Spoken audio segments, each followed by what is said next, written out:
Aroma ടിവിയുടെ എല്ലാ മാന്യ ശ്രോതാക്കൾക്കും വേഗം വരുന്ന കർത്താവായ യേശു ക്രിസ്തുവിന്റെ ധന്യതിരുനാമത്തിൽ വന്ദനത്തെയും സ്വാഗതത്തെയും അറിയിക്കുന്നു. അനുഗ്രഹിതവും മനോഹരവുമായ നല്ല നിമിഷങ്ങൾക്കായി നല്ല ദിവസത്തിനായി ഞാൻ കർത്താവിന് സ്തോത്രം ചെയ്യുന്നു. ഒരു അനുഗ്രഹിക്കപ്പെട്ട ഒരു സാക്ഷ്യം ഇന്ന് നമുക്ക് കേൾക്കാം. കർത്താവിന്റെ ദാസി സിസ്റ്റർ ജാൻസി ജേക്കബ് തന്റെ ജീവിതാനുഭവങ്ങൾ അരോമ ടി വി പ്രേക്ഷകർക്ക് പങ്കുവയ്ക്കുന്നു. ശ്രദ്ധയോടെ പ്രാർത്ഥനയോടെ സ്കിപ്പ് ചെയ്യാതെ അവസാനം വരെ ഈ വീഡിയോ കാണുകയും കേൾക്കുകയും ചെയ്യുക. നിങ്ങളുടെ പ്രിയപ്പെട്ടവർക്ക് കൂടി ഷെയർ ചെയ്ത് കൊടുക്കുക. അത് അവർക്ക് അനുഗ്രഹമായി തീരും എന്നുള്ള കാര്യത്തിന് യാതൊരു സംശയവുമില്ല. നിങ്ങളുടെ വലിയ അഭിപ്രായങ്ങളും നിർദ്ദേശങ്ങളും കമന്റ് ബോക്സിൽ രേഖപ്പെടുത്താൻ മറക്കരുത്. ഒരു പ്രാർത്ഥനാ വിഷയമുണ്ട്, ഞങ്ങളുമായി പങ്കുവയ്ക്കാൻ ആഗ്രഹിക്കുന്നുവെങ്കിൽ, അല്ല കൂടുതൽ കാര്യങ്ങൾ അറിയുവാൻ ആഗ്രഹിക്കുന്നുവെങ്കിൽ സ്ക്രീനിൽ കാണുന്ന വാട്സപ്പ് നമ്പറിൽ ഞങ്ങളെ അറിയിക്കൂ. തീർച്ചയായിട്ടും ഞങ്ങൾ നിങ്ങൾക്ക് വേണ്ടി പ്രാർത്ഥിക്കുകയും മറുപടി തരികയും ചെയ്യുന്നതായിരിക്കും. ചാനൽ ആദ്യമായിട്ടാണ് കാണുന്നതെങ്കിൽ ചാനൽ ഒന്ന് സബ്സ്ക്രൈബ് ചെയ്ത് താഴെ കാണുന്ന ബെൽ ബട്ടൺ ഒന്ന് അമർത്തുക. എല്ലാ തിങ്കളാഴ്ചയും സാക്ഷ്യം പറഞ്ഞ പ്രിയപ്പെട്ടവരോടൊപ്പം രാത്രി 8 മണി മുതൽ നടക്കുന്ന ഓൺലൈൻ പ്രാർത്ഥനാ കൂട്ടായ്മയിൽ നിങ്ങൾക്ക് പങ്കെടുക്കാവുന്നതാണ്. കർത്താവിന്റെ ദാസി സിസ്റ്റർ ജാൻസി ജേക്കബിനെ തികഞ്ഞ സ്നേഹത്തോടും ആദരവോടും കൂടി അരോമ ടി വി പ്രേക്ഷകരോടൊപ്പം സമയം ചെലവഴിക്കുന്നതിനായിട്ട് ക്ഷണിച്ചു കൊടുക്കും. എന്നാൽ പരിശുദ്ധാത്മാവ് നിങ്ങളുടെ മേൽ വരുമ്പോൾ നിങ്ങൾ ശക്തി ലഭിച്ചിട്ട് യെരുശലേമിലും യഹൂദിയിൽ എല്ലായിടത്തും ശമരിയിലും ഭൂമിയുടെ അറ്റത്തോളം എന്റെ സാക്ഷികളാകും എന്ന് അരുളി ചെയ്ത ലോകരക്ഷിതാവായ യേശു ക്രിസ്തുവിന്റെ ധന്യനാമത്തിൽ നിങ്ങൾക്ക് ഏവർക്കും എന്റെ സ്നേഹവന്ദനം. ഞാന് ചെറിയ പ്രായം മുതല് ദൈവത്തെ അന്വേഷിക്കുന്ന കൂട്ടത്തിലായിരുന്നു. എൻ്റെ പിതാവും മാതാവും എന്നോട് പറഞ്ഞത് എല്ലാ ദൈവവും ഒന്നാണെന്നാണ്. ഞാനൊരു യാക്കോബായ ക്രിസ്ത്യാനി കുടുംബത്തിലാണ് ജനിച്ചത്. എല്ലാ ഞായറാഴ്ചയും ഒരു ദിവസം പോലും മുടങ്ങാതെ പള്ളിയിൽ പോകും. പള്ളിയിൽ പോയിട്ട് ഉച്ച കഴിഞ്ഞ് ഊണെല്ലാം കഴിഞ്ഞ് ഞങ്ങള് രാത്രി സിനിമ കാണാനും പോകും. അങ്ങനെ സിനിമ കാണാൻ പോകുമ്പോഴെല്ലാം പുണ്യപുരാണ സിനിമകളെല്ലാം ഞാൻ വളരെ ശ്രദ്ധയോടെ കാണും.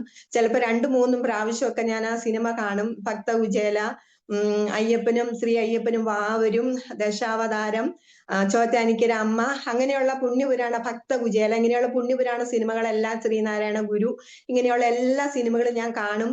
എന്നിട്ട് ഈ ദൈവത്തിന്റെ ഓരോ ഡയലോഗും ഞാൻ ശ്രദ്ധിക്കും. എൻ്റെ ദൈവം ഏതാണ് എനിക്ക് ഒന്ന് കണ്ടുപിടിക്കണം. എനിക്ക് അതൊരു ചെറുപ്പം മുതൽ ഞാൻ ദൈവത്തെ അന്വേഷിക്കുന്ന ഒരു കൂട്ടത്തിലായിരുന്നു. അപ്പോഴ് ഞാൻ ഇതെല്ലാം കണ്ടെങ്കിലും എനിക്ക് ഒരു ദൈവങ്ങളെ എനിക്ക് ഇഷ്ടപ്പെട്ടില്ല. അങ്ങനെ ഞാൻ ഇതൊക്കെയാണോ ദൈവം, ഇങ്ങനെയൊക്കെ ദൈവത്തിന്റെ സ്വഭാവം കാണും, അങ്ങനെയൊക്കെ ഞാൻ ചെറിയ പ്രായം മുതൽ ചിന്തിച്ചു. അങ്ങനെ എൻ്റെ ബാല്യകാലത്ത് ഞാൻ ക്ഷേത്രങ്ങളിൽ പോയി എനിക്ക് കുറി ഇട്ടുകൊണ്ട് നടക്കുന്ന ഭയങ്കര ഇഷ്ടമാണ്, ചന്ദനക്കുറി. അപ്പം ഞാനൊരു യാക്കോബായ കുടുംബത്തിലാണ് ജനിച്ചതെങ്കിലും ഞങ്ങളെ തൊട്ടടുത്ത് ഒരു കാവുണ്ട്. ആ കാവിൽ പോയി തൊഴുത്, യേശുവെ എനിക്ക് ചന്ദനം ഇടാൻ ഇഷ്ടമായതുകൊണ്ട് ഞാൻ ചന്ദനം ഇടാൻ വന്നതാ എന്ന് പറഞ്ഞിട്ട് ചന്ദനം എല്ലാ ദിവസവും സ്കൂളിൽ പോകുമ്പോൾ കുളിച്ച് കുറിയിട്ട് ഞാൻ പോകുമായിരുന്നു. മോസ്കുകളിലും പോയി ചന്ദനക്കുടം അങ്ങനെയൊക്കെയുള്ള ആഘോഷങ്ങൾക്ക് ചേരും. പിന്നെ ഈ ക്ഷേത്രങ്ങളിലെ ബാലെ പരിപാടിക്ക് എല്ലാം ഈ അവതാരങ്ങളെ കുറിച്ചുള്ള കഥകൾ പറയും. അപ്പൊ അതെനിക്ക് കേൾക്കാൻ താല്പര്യമായതുകൊണ്ട് ഞങ്ങൾ ഈ ഉത്സവങ്ങളിൽ ബാല കാണാനായിട്ട് ചെറിയ പ്രായത്തിൽ പോകും. എൻ്റെ അപ്പച്ചൻ ഈ ക്ഷേത്രങ്ങളില് നിലവിളക്ക്, മണി, ഓട്ടുപാത്ര കച്ചവടം ഉണ്ട്. എൻ്റെ അപ്പച്ചന് ബിസിനസ്സുകാരന്. അപ്പം അങ്ങനെ ഉത്സവങ്ങൾക്കെല്ലാം കൊടുക്കും. അങ്ങനെ എല്ലാ ദൈവം ഒന്നാണ്, ഒരു ദൈവത്തെ നമുക്ക് സങ്കടപ്പെടുത്തണ്ട, എല്ലാവരെയും പ്രസാദിപ്പിച്ച് നമുക്ക് അനുഗ്രഹിക്കപ്പെട്ട ജീവിതം നയിക്കുക, അങ്ങനെ ഒരു ചിന്താഗതിയായിരുന്നു എനിക്ക് എൻ്റെ കുടുംബത്തിനും ഉണ്ടായിരുന്നത്. പക്ഷേ എൻ്റെ എൻ്റെ ബാല്യകാലം, ഞങ്ങൾ 4 മക്കളാണ്. എൻ്റെ പിതാവ് വർഗീസ് എന്നാണ് പേര്. ഒരു ബിസിനസ്സുകാരൻ. ആ ചെമ്പ് പാത്രങ്ങളൊക്കെ പണിയാനും അറിയായിരുന്നു എൻ്റെ പിതാവിന്. മാതാവും നല്ല സാമർഥ്യമുള്ള സ്ത്രീ എന്ന് പറഞ്ഞാൽ എൻ്റെ അമ്മ നല്ല സൗന്ദര്യമുള്ളവളും സാമർഥ്യമുള്ള ഒരു അമ്മയായിരുന്നു. അമ്മ ഈ ബിസിനസ് കാര്യങ്ങളിലും ചെമ്പ് പാത്രം പണിയിലെല്ലാം എൻ്റെ അപ്പനെ സഹായിച്ച് വളരെ സന്തോഷത്തോടെ. ഞങ്ങൾ 4 മക്കളുണ്ട്. ഞാനാണ് ഏറ്റവും മൂത്തത്. എൻ്റെ താഴെ ഒരു ആണ്, പിന്നെ ഒരു പെണ്ണ്, പിന്നെ ഒരാണ്. അങ്ങനെ 4 പേരാണ് ഞങ്ങളുള്ളത്. ഞങ്ങൾ 4 പേരും വളരെ സ്നേഹത്തോടെ ഒരു മേശയ്ക്ക് ചുറ്റും ഇരുന്ന് കഴിക്കും, സിനിമാ കഥകൾ പറയും. അതൊക്കെയായിരുന്നു ഞങ്ങളുടെ ബാല്യകാലത്തിലെ ഹോബി എന്ന് പറയുന്നത്. സിനിമാ കഥകൾ പറയുക, സിനിമാ പാട്ടുകൾ പാടി അങ്ങനെ സന്തോഷിക്കുക. കോട്ടയുടെ ഓപ്പോസിറ്റാണ് ഞങ്ങൾ താമസിച്ചുകൊണ്ടിരുന്നത്. അപ്പൊ ഹിന്ദി, തമിഴ്, മലയാളം എല്ലാ സിനിമകളും കാണാൻ ഞങ്ങൾ പോകുമായിരുന്നു. അങ്ങനെ ബാല്യകാലം വളരെ സന്തോഷമായിട്ടാണ് ജീവിച്ചത്. അങ്ങനെ ഇരിക്കെ എൻ്റെ അപ്പൻ്റെ ബിസിനസ് സ്ഥാപനത്തിനടുത്ത് ഒരു മനുഷ്യനുണ്ടായിരുന്നു. ആ മനുഷ്യൻ എൻ്റെ അമ്മയുടെ സൗന്ദര്യവും സാമർഥ്യവും എല്ലാം കണ്ടിട്ട് എൻ്റെ അമ്മയെ വശീകരിക്കാൻ വേണ്ടിയിട്ട് വീട്ടിനകത്ത് ഒരു മന്ത്രവാദം ചെയ്തിട്ട് പിതാവിന്റെ കടയിലെ ഒരു പച്ച കാഞ്ഞിരത്തിന്റെ വടി കൊണ്ടുവന്ന് വെച്ചു. അതോടുകൂടെ എൻ്റെ അപ്പന്റെ സ്വഭാവം മാറി. എൻ്റെ അമ്മയെ ഭയങ്കര സംശയമായി. എൻ്റെ അപ്പൻ വീട്ടിൽ നിന്ന് പുറപ്പെട്ടു പോകുന്ന അനുഭവങ്ങൾ ഉണ്ടായി. അങ്ങനെ അന്വേഷിച്ച് അലയുന്ന അവസ്ഥ, മാനസികമായിട്ടുള്ള പ്രയാസമുള്ള ഒരാളായി എൻ്റെ പിതാവ് തീർന്നു.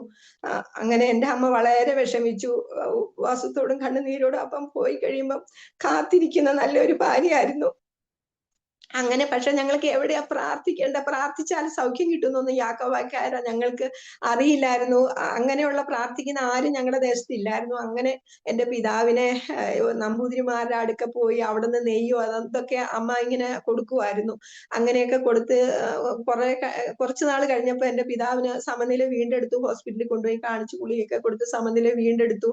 അങ്ങനെ ഞാൻ കോളേജ് വിദ്യാഭ്യാസം നടത്തിയത് മൂലമറ്റം സെന്റ് ജോസഫ് കോളേജിലാണ് എൻ്റെ കോളേജ് വിദ്യാഭ്യാസം നടത്തിയത്. അതിനുശേഷം ഞാൻ ITC പഠിക്കാൻ പോയി. അവിടെ ഞാൻ ബെസ്റ്റ് സ്റ്റുഡന്റ് ആയിട്ട് പഠിച്ചിറങ്ങാൻ ഇടയായത് മുഖാന്തിരം BSSCയിൽ 1 വർഷം അപ്രന്റീസ് ചെയ്യാൻ ദൈവം എനിക്ക് കൃപ ചെയ്തു. അങ്ങനെ LMS ഹോസ്റ്റലാണ് ഞാൻ താമസിച്ചത്. ആ LMS ഹോസ്റ്റലിലെ പ്രാർത്ഥന സന്ധ്യ ആകുമ്പോൾ മണിയടിച്ചിട്ട് എല്ലാവരും കൂടി കീർത്തന പുസ്തകങ്ങളും ഗീത പുസ്തകങ്ങളും ഒക്കെ വെച്ച് നമ്പർ പറയും. അപ്പോഴും പാട്ട് പാടും. അപ്പം യാക്കോബായക്കാരി എനിക്ക് യേശുവിനെ സ്തുതിക്കുന്ന ഒരു പാട്ട് പോലും പള്ളി പാടുന്നല്ലാതെ അറിഞ്ഞുകൂടായിരുന്നു. പക്ഷെ നിന്റെ ഹിതം പോലെ എന്നെ നിത്യം നടത്തിയിടേണം, ഇതൊക്കെ ധ്യാനിച്ച് പാടുമ്പോൾ എനിക്ക് ഭയങ്കരമായ ആനന്ദമായിരുന്നു വന്നത്. അപ്പൊ ഹോസ്റ്റലിൽ 1 വർഷം താമസത്തിനിടയ്ക്ക് എനിക്ക് ഈ LMSകാരോട് ഒരു മമതയുണ്ടായി. യാക്കോബക്കാരെക്കാളും കുറച്ചുകൂടെ ആത്മീയ കാര്യങ്ങൾക്ക് താല്പര്യമുണ്ട്. അതുപോലെ അവിടെ ഒരു പ്രിയ മാതാവ് ഉണ്ടായിരുന്നു. അത് ഞങ്ങള് ഈ ചെറുപ്പക്കാരി പെൺപിള്ളേരെയൊക്കെ എല്ലാവർക്കും വേണ്ടി പ്രാർത്ഥിക്കുമായിരുന്നു. 9 മണിക്ക് പ്രത്യേക ഒരു പ്രാർത്ഥന വയ്ക്കുമായിരുന്നു. അപ്പൊ ഞാൻ ആ പ്രാർത്ഥനയ്ക്ക് പോകും. അതിനുശേഷം ഞാൻ ഹോസ്റ്റലിൽ നിന്ന് പോരുമ്പം ഞാൻ സത്യം പറഞ്ഞ എൻ്റെ കൂട്ടുകാരിയോട് പറഞ്ഞു, എനിക്ക് ഈ പാട്ടൊക്കെ മറന്നു പോകും, വീട്ടിൽ ചെന്ന് എനിക്ക് പാടാൻ പറ്റൂല എന്ന് പറഞ്ഞപ്പോ കൂട്ടുകാരി അവിടെ നിന്ന് സത്യം പറഞ്ഞ എനിക്കൊരു പുസ്തകം മോഷ്ടിച്ചെടുത്ത് തന്നു. അത് വെച്ചാണ് ഞാൻ പിന്നെ സന്ധിക്കും വീട്ടിലിരിക്കുമ്പോഴൊക്കെ ഈ പാട്ടുകളൊക്കെ പാടി കീർത്തന പുസ്തകങ്ങളിലും ഗീത പുസ്തകങ്ങളും ഒക്കെ ഉണ്ട് എന്ന് ഞാൻ ആദ്യമായിട്ട് അറിയണത്. അങ്ങനെ ഞാൻ അവിടുത്തെ കഴിഞ്ഞു വന്നപ്പോൾ എനിക്ക് വിവാഹാലോചന വന്നത് CSA എന്നായിരുന്നു. അപ്പൊ എനിക്ക് CSA എന്ന് കേട്ടപ്പോ ഭയങ്കര ഇഷ്ടം തോന്നി. കാരണം അവർക്ക് കുറച്ചും കൂടെ ബൈബിളും പാട്ടുകളും, അവർക്ക് കീർത്തനം ഗീതം പുസ്തകങ്ങളൊക്കെ ഉണ്ട്. അപ്പൊ പാട്ടൊക്കെ പാടി സന്തോഷിക്കുക. അപ്പം എൻ്റെ ഭർത്താവാകാൻ പോകുന്ന ആള് അവിടുത്തെ ഈ ചർച്ചില് ഓർഗണൊക്കെ വായിച്ച് പാട്ടൊക്കെ ലീഡ് ചെയ്യുന്ന ആളാ. അപ്പൊ അതും കൂടെ കേട്ടപ്പോ എനിക്ക് ഭയങ്കര സന്തോഷം. എനിക്ക് ഒത്തിരി പാട്ടൊക്കെ എന്നെ പഠിപ്പിക്കുമല്ലോ. അങ്ങനെ ഞാൻ CSA ബാക്ക്ഗ്രൗണ്ടിലേക്ക് വിവാഹം കഴിഞ്ഞ് ചെന്നു.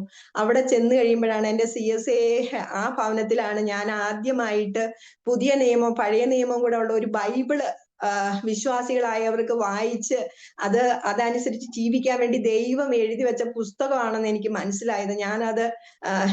ഞാൻ മംഗളം, മനോരാജ്യം, മനഃശാസ്ത്രം, വനിത ഇങ്ങനെയുള്ള മാഗസിനുകൾ സ്ഥിരമായി വായിക്കുന്നതല്ലാതെ ബൈബിള് ഞാൻ വായിച്ച് യേശു ചെയ്ത അത്ഭുതങ്ങൾ എനിക്കറിയായിരുന്നു. അത് ഞാൻ പുതിയ നിയമം നോക്കി എല്ലാ സന്ധിക്കും വായിക്കുന്ന ഒരു പതിവ് എനിക്കുണ്ടായിരുന്നു. എന്നാൽ അവിടെ ചെന്നപ്പോൾ ഞാൻ ആദ്യം മുതൽ ബൈബിൾ എടുത്തു വെച്ച് ആരും കാണാതെ മുറി അടച്ച്, എനിക്ക് ബൈബിൾ വായിക്കുമ്പോൾ ലജ്ജയായിരുന്നു. കാരണം ഇവരൊക്കെ കണ്ട എന്നെ കളിയാക്കുമെന്ന് ഓർത്തിട്ട് ഞാൻ മുറി അടച്ച് ജോലി കഴിയുന്ന സമയത്തെല്ലാം ആദ്യം മുതൽ അവസാനം വരെ ഇങ്ങനെ വായിക്കുന്ന സ്വഭാവം ഉണ്ടായി. അത് വായിച്ചപ്പോഴത്തേനും ഞാൻ ചെയ്ത പാപങ്ങൾ, ദൈവത്തിന് ഇഷ്ടമില്ലാതെ ന്യായപ്രമാണ പുസ്തകത്തിലൊക്കെ എഴുതി വെച്ചിരിക്കുന്ന ഓരോ തെറ്റുകളും ഞാൻ ചെയ്തിട്ടുണ്ടെന്ന് എനിക്ക് മനസ്സിലായപ്പം എൻ്റെ മനസ്സ് വളരെ വിഷമിച്ചു. ഈ പാപങ്ങളെല്ലാം ഞാൻ ചെയ്താൽ ഞാൻ നരകത്തിൽ തന്നെ പോയി വീഴും. എൻ്റെ ഭർത്താവാണെങ്കിൽ ഒരു സിനിമ പോലും തിയേറ്ററിൽ പോയി കണ്ടിട്ടില്ലാത്ത ആളാണ്. പള്ളിയായിട്ട് ബന്ധപ്പെട്ട് പള്ളിയിലെ പാട്ട്, പ്രാർത്ഥന, അവിടെയുള്ള കൺവെൻഷൻ, ഇതൊക്കെയാണ് എൻ്റെ ഭർത്താവിന്റെ ലോകം. ഒരു ദിവസം ഞങ്ങൾ രണ്ടുപേരും സിനിമയ്ക്ക് പോയപ്പോൾ എൻ്റെ ഭർത്താവ് ഇരുന്ന് ഉറങ്ങി വീഴുന്നത് ഞാൻ കണ്ടു. അതോടെ ഞാൻ സിനിമയ്ക്ക് പോക്ക് നിർത്തി. എൻ്റെ ഭർത്താവിന് ഇഷ്ടമില്ലാത്തത് എനിക്കും വേണ്ട എന്ന് പറഞ്ഞ് സിനിമ ഉപേക്ഷിക്കാൻ ഇടയായി. പിന്നെ ഈ ബൈബിള് എൻ്റെ വീട്ടിലെ എൻ്റെ ഭർത്താവിന്റെ പിതാവ്, മാതാവ് അവരൊക്കെ എന്നെ വളരെ സ്നേഹിക്കുന്ന, ഞാൻ ഒത്തിരി സിനിമയ്ക്കകത്ത് അമ്മായിമ്മ പോലും കണ്ടിട്ടുണ്ട്. പക്ഷെ എൻ്റെ അമ്മായിയമ്മ ഒരിക്കൽ പോലും എന്നോട് ഒരു വാക്കുകൊണ്ട് പോലും ഒരു വേദനിപ്പിക്കുന്ന വാക്ക് പറഞ്ഞിട്ടില്ല. അപ്പോഴ് എനിക്ക് തോന്നി ഇവരെല്ലാം തനി തങ്കമുള്ള മനുഷ്യരാണ്. ഇവർക്ക് ഇങ്ങനെയൊക്കെ മനുഷ്യർ ഈ ഭൂമിയിലുണ്ടോ?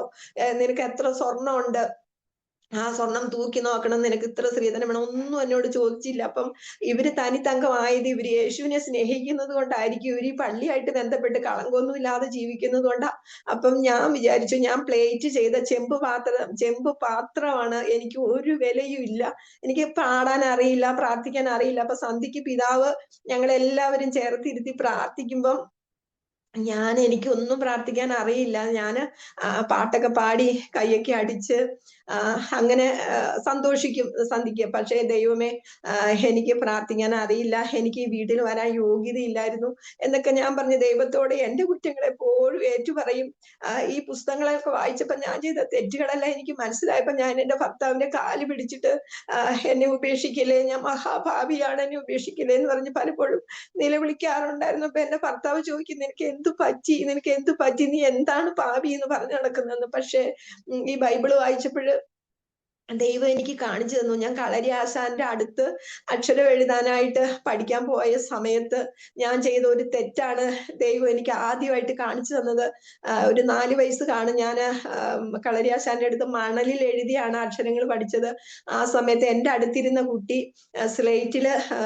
സ്ലേറ്റ് പെൻസിൽ വെച്ച് എഴുതുമ്പം അവളുടെ കല്ലി പെൻസിലും നല്ല നീളമുള്ള കല്ലി പെൻസിലും എൻ്റെ ഒടിഞ്ഞ കല്ലി പെൻസിലും. അപ്പൊ എൻ്റെ മനസ്സിൽ എനിക്ക് കുശുമ്പ് തോന്നിയിട്ട് ഞാൻ അവളുടെ ഓരത്തിൽ തട്ടി അവളുടെ കല്ലി പെൻസിൽ ഒടിക്കാൻ ഇടയായി. ദൈവം എനിക്ക് 23-ാമത്തെ വയസ്സില് എന്റെ ആദ്യത്തെ ഞാൻ ചെയ്ത പാവം കാണിച്ചു തന്നത് ഈ കുട്ടിയുടെ ഈ സ്ലേറ്റ് കല്ല് പെൻസിൽ ഒടിക്കുന്നതായിട്ട് അത് ദൈവം റെക്കോർഡ് ചെയ്ത് വെച്ചു. അതിനുശേഷം ഞാൻ ഓരോ പ്രായത്തിലും ചെയ്ത ഓരോ തെറ്റുകൾ അത് ഈ ഭൂമിയിലുള്ള ഒരു മനുഷ്യരോട് പറഞ്ഞാലും അത് തെറ്റാണെന്ന് സമ്മതിക്കാൻ ഇടയില്ല.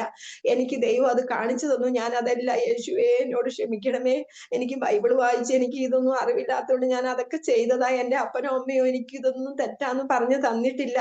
ഞാൻ ക്ഷേത്രങ്ങളിൽ പോയി തൊഴുതതും എല്ലാം ഞാൻ എൻ്റെ യേശുവേ എന്നോട് ക്ഷമിക്കണമേ ഒന്നൊന്നായി ഒരു 2-3 ദിവസം ഞാൻ കാൽവരി ക്രൂശിന്റെ ചുവട്ടില് ഞാൻ ബൈബിൾ വായിച്ചപ്പോ ഒരു വാക്യം കണ്ടു, യേശുവിന്റെ രക്തം സകല പാപവും പോക്കി നമ്മെ ശുദ്ധീകരിക്കും. ഞാൻ എന്റെ തെറ്റുകൾ എങ്ങനെ പരിഹരിക്കും, എനിക്ക് എങ്ങനെ സ്വർഗത്തിൽ പോകാൻ പറ്റും, എനിക്ക് നരകത്തിൽ നിന്ന് എങ്ങനെ രക്ഷപ്പെടാൻ പറ്റും, എനിക്ക് എന്റെ ഹൃദയത്തിൽ ഭയങ്കര ആഗ്രഹമായിരുന്നു അത് അറിയാൻ വേണ്ടി. അപ്പൊ ബൈബിളിനകത്ത് ഒരു വാക്യം ഞാൻ കണ്ടു, യേശുവിന്റെ രക്തം സകല പാപവും പോക്കി നമ്മെ ശുദ്ധീകരിക്കും.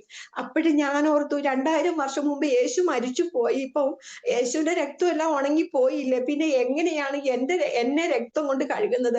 അല്ല, എന്നെ രക്തം കൊണ്ട് കഴുകിയ രക്തം കൊണ്ട് എന്റെ ശരീരം കഴുകിയ എന്റെ ശരീരത്തെല്ലാം രക്തം ഉണങ്ങി പിടിക്കില്ലേ?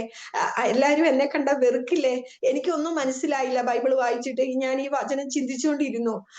അങ്ങനെ ഇരുന്നപ്പോൾ യേശു എനിക്ക് കാണിച്ചു തരിക, 2000 വർഷം മുമ്പ് യേശു എനിക്ക് വേണ്ടി കഷ്ടപ്പെട്ട് മരിക്കുന്നത് എനിക്ക് കാണിച്ചു തന്നിട്ട് അതിൽ നിന്ന് രക്തം ഒഴുകുന്നതായിട്ട് എനിക്ക് കാണിച്ചു തന്നു. ഞാൻ ആ കാൽവരി ക്രൂശിന്റെ ചുവട്ടിൽ പോയിരുന്നു. യേശുവേ, ഓരോ പാവങ്ങൾ ഒന്നൊന്നായി ഏറ്റുപറഞ്ഞു, യേശുവേ എന്നെ കഴുകണമേ, എന്നെ കഴുകണമേ, അങ്ങയുടെ രക്തം കൊണ്ട് എന്നെ കഴുകണമേ. ഇങ്ങനെ ഞാൻ നിലവിളിച്ച് പ്രാർത്ഥിച്ചു. ഒരു 3 ദിവസത്തോളം എടുത്തു, 23 വയസ്സ് വരെ ഞാൻ ചെയ്ത പാവങ്ങളെ ഏറ്റു പറയാനായിട്ട്. അങ്ങനെ രാത്രിയിലും പകലിലും ആത്മാവിൽ ഞാൻ ആ കുരിശിന്റെ ചുവട്ടിൽ കിടന്ന് ഞാൻ നിലവിളിച്ചു. അപ്പോഴ് ആ യേശുവിന്റെ ശരീരത്തിൽ നിന്ന് ഒരു തുള്ളി രക്തം എന്റെ മേൽ വരുന്നതായിട്ട് ഞാൻ കണ്ടു.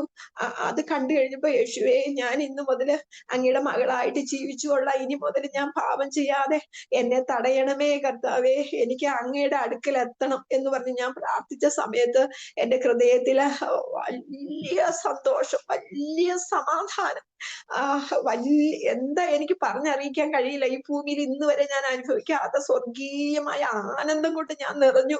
ഞാനൊരു പുതിയ സൃഷ്ടിയായി എന്ന് എനിക്ക് മനസ്സിലായി. ദൈവം എന്റെ ഹൃദയത്തിൽ വന്നു. ദൈവം ഹൃദയത്തിൽ വരുമ്പോഴാ സന്തോഷം കൊണ്ട് സമാധാനം കൊണ്ട് ഞാൻ അങ്ങനെ നിറഞ്ഞു.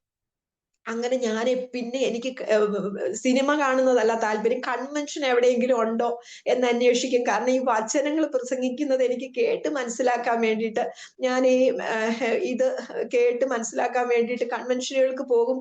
പുതിയ പുതിയ പാട്ടുകൾ ആരാണ് എന്നെ പഠിപ്പിക്കുന്നതെന്ന് ഓർത്ത് ഞാൻ വളരെ സന്തോഷിക്കും. അങ്ങനെ ഞാൻ സന്തോഷിച്ച് കൺവെൻഷനുകൾക്കെല്ലാം പോയി പാട്ടുകളൊക്കെ പഠിച്ച് സന്ധ്യ ആകുമ്പോൾ ശനിയാഴ്ച ആകുമ്പോഴേ എൻ്റെ ഭർത്താവ് പാട്ടൊക്കെ ഇരുത്തി പഠിപ്പിക്കും. ഞായറാഴ്ച പാടുന്ന പാട്ടുകളൊക്കെ എന്നെ പഠിപ്പിക്കും. അപ്പൊ ഞാൻ അതൊക്കെ പാടിയിട്ട് ചർച്ചിൽ പോയി വലിയ ശബ്ദത്തിൽ എനിക്ക് വലിയ സന്തോഷമാണ്. ഞാൻ ആ പഠിച്ച പാട്ടുകളൊക്കെ വലിയ സന്തോഷത്തോടെ കൊയറിനോടൊപ്പം പാടി ആനന്ദിക്കും. അങ്ങനെ എൻ്റെ ജീവിതം വളരെ സന്തോഷത്തിൽ അങ്ങനെ പോയി. ഭർത്താവിന്റെ വീട്ടിലും എൻ്റെ ഭർത്താവാണ് ഏറ്റവും മൂത്തത്. അവിടെ 4 മക്കളാണ്. 2 അനുജന്മാരും ഉണ്ട്, ഒരു അനുജത്തിയുണ്ട്. പക്ഷെ എല്ലാവരും എന്നോട് ഭയങ്കര സ്നേഹത്തോടെ സംസാരിക്കും. പക്ഷേ ഈ ഭർത്താവിന്റെ സഹോദരി മാത്രം എന്നോട് സ്നേഹത്തോടെ സംസാരിക്കുകയില്ല. എന്ന് മാത്രമല്ല, ഞാൻ എൻ്റെ ഭർത്താവുമായിട്ട് സന്തോഷിച്ച് സംസാരിക്കുന്ന സമയത്ത് എൻ്റെ സഹോദരിയുടെ കുറ്റമാണ് ഞാൻ എൻ്റെ ഭർത്താവിനോട് പറയുന്നതെന്ന് പറഞ്ഞിട്ട് വീട്ടിൽ ആരും എന്നോട് സംസാരിക്കാത്ത ഒരവസ്ഥ വന്നു. എല്ലാവരും എന്നെ ഞാൻ ആഹാരം കഴിക്കാൻ മാത്രം വാ തുറക്കുന്ന ഒരു സമയം എനിക്ക് വന്നു.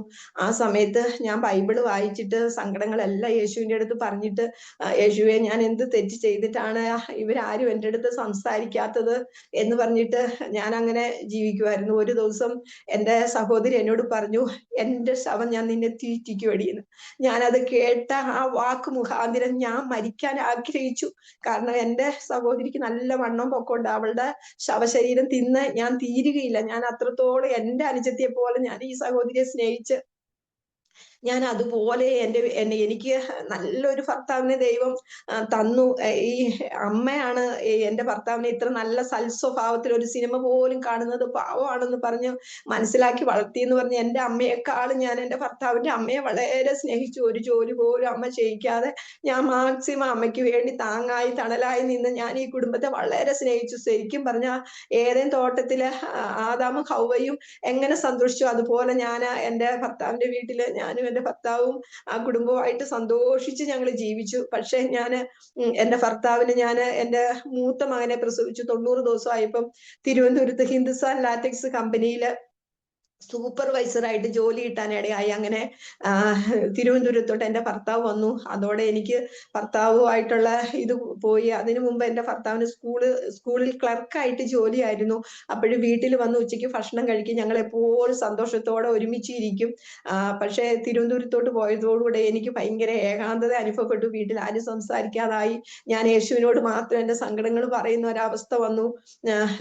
ഒരു ദിവസം ഞാൻ ആത്മഹത്യ ചെയ്യണം. ഞാൻ വിചാരിച്ചു, പാട്ട് പാടാൻ അറിയാത്ത, പ്രാർത്ഥിക്കാൻ അറിയാത്ത, എന്നെ പോലെ കറുത്ത ഒരു സ്ത്രീ അല്ല എൻ്റെ ഭർത്താവ്. നല്ല വെളുത്ത് സുന്ദരനാണ്. അപ്പൊ ഞാൻ വിചാരിച്ചു, ഞാൻ മരിക്കുകയാണെങ്കിൽ എൻ്റെ ഭർത്താവ് സന്തോഷിക്കും. കാരണം നല്ല കാണാൻ സുന്ദരിയായ, പ്രാർത്ഥിക്കാനും പാടാനും ഒക്കെ അറിവുള്ള ഒരു ഭാര്യയെ വിവാഹം കഴിച്ച് സന്തോഷമായിട്ട് ജീവിക്കട്ടെ. ഞാൻ മുഖാന്തരം ഈ കുടുംബത്തില് ഒരു ശല്യം വേണ്ട എന്ന് വിചാരിച്ചു ഞാൻ ആത്മഹത്യക്ക് കിടക്കും. എല്ലാവരും ഉറങ്ങട്ടെ, എനിക്ക് ആത്മഹത്യ ചെയ്യണമെന്ന് പറഞ്ഞ് കിടക്കുമ്പോ ഞാനൊരു ശബ്ദം കേൾക്കുകയാണ്, ഞാൻ നിനക്ക് വേണ്ടി മരിച്ചു, നീ എന്തിനാ മരിക്കാൻ പോണേ?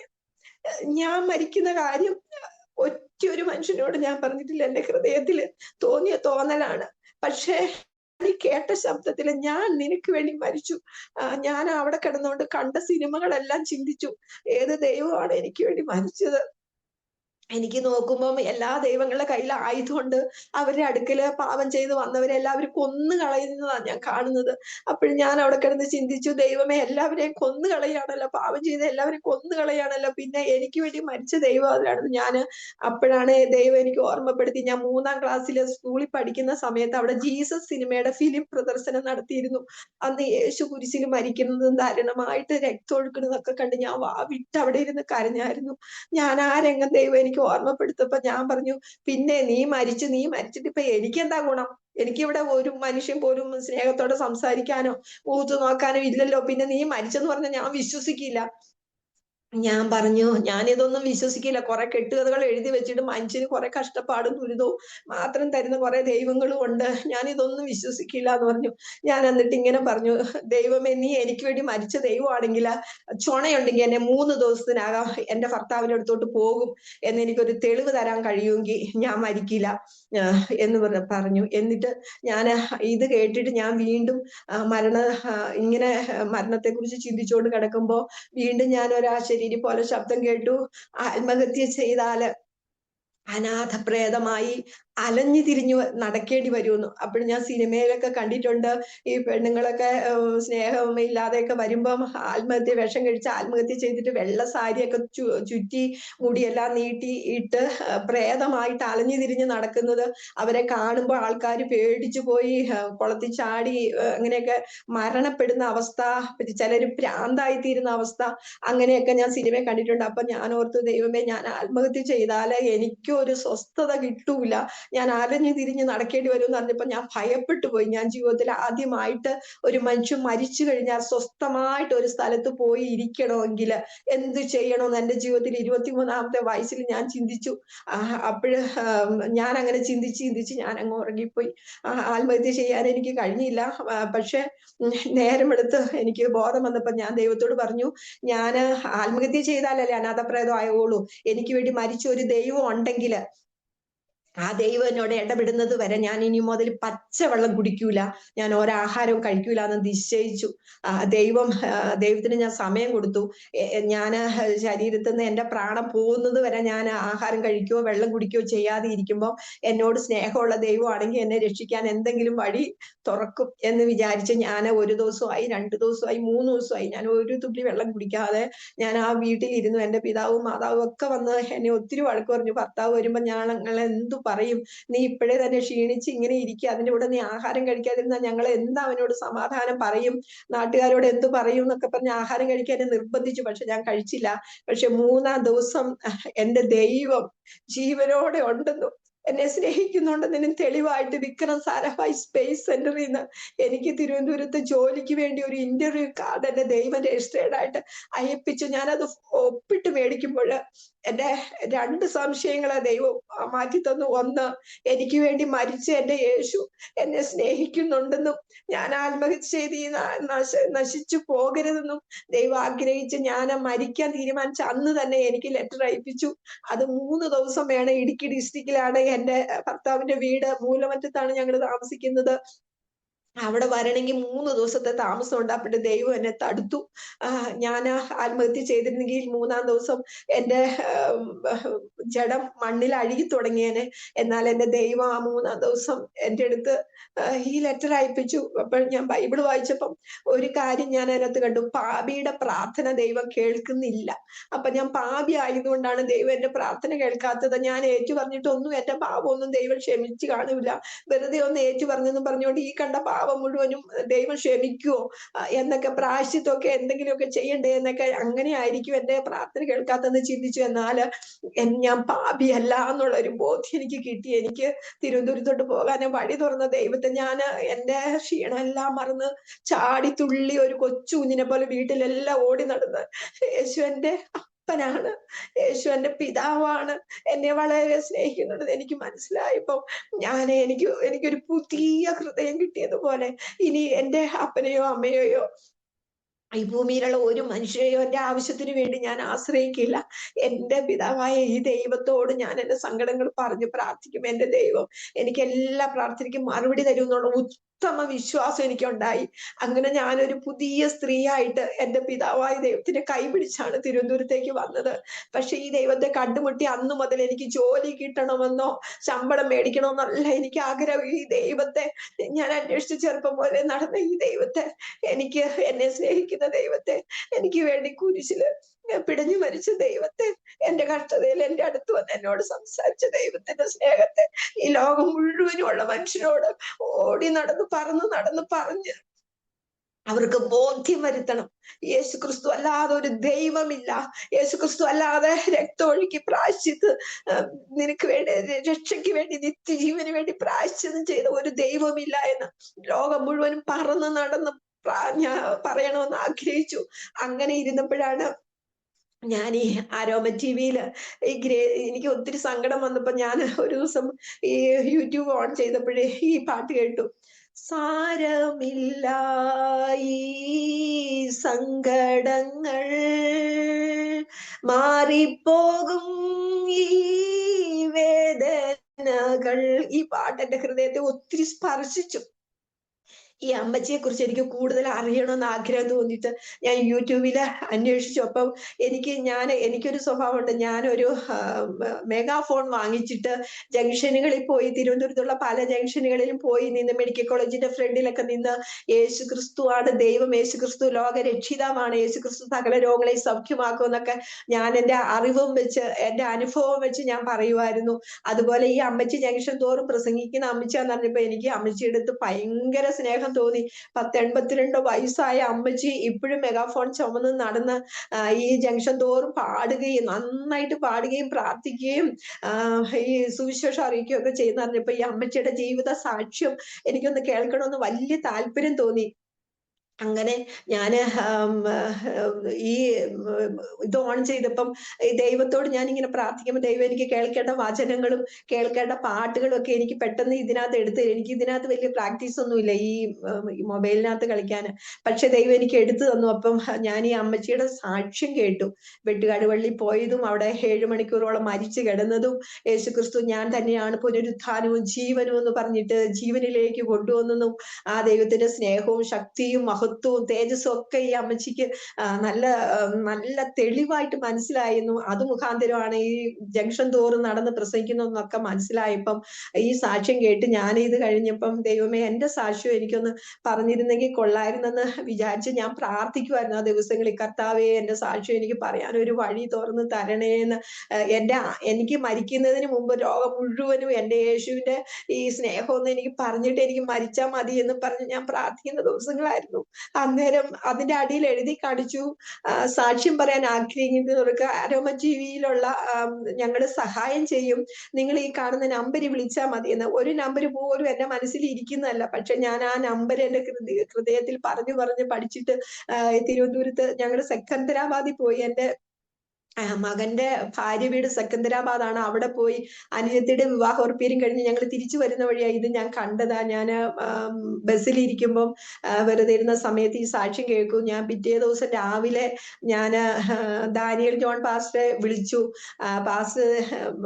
പാസ്റ്റർ എന്നോട് പറഞ്ഞു, സഹോദരി, അടുത്ത മാസം 30-ാം തീയതി നിങ്ങൾക്ക് സാക്ഷ്യം പറയാൻ അവസരം കിട്ടുമെന്ന്.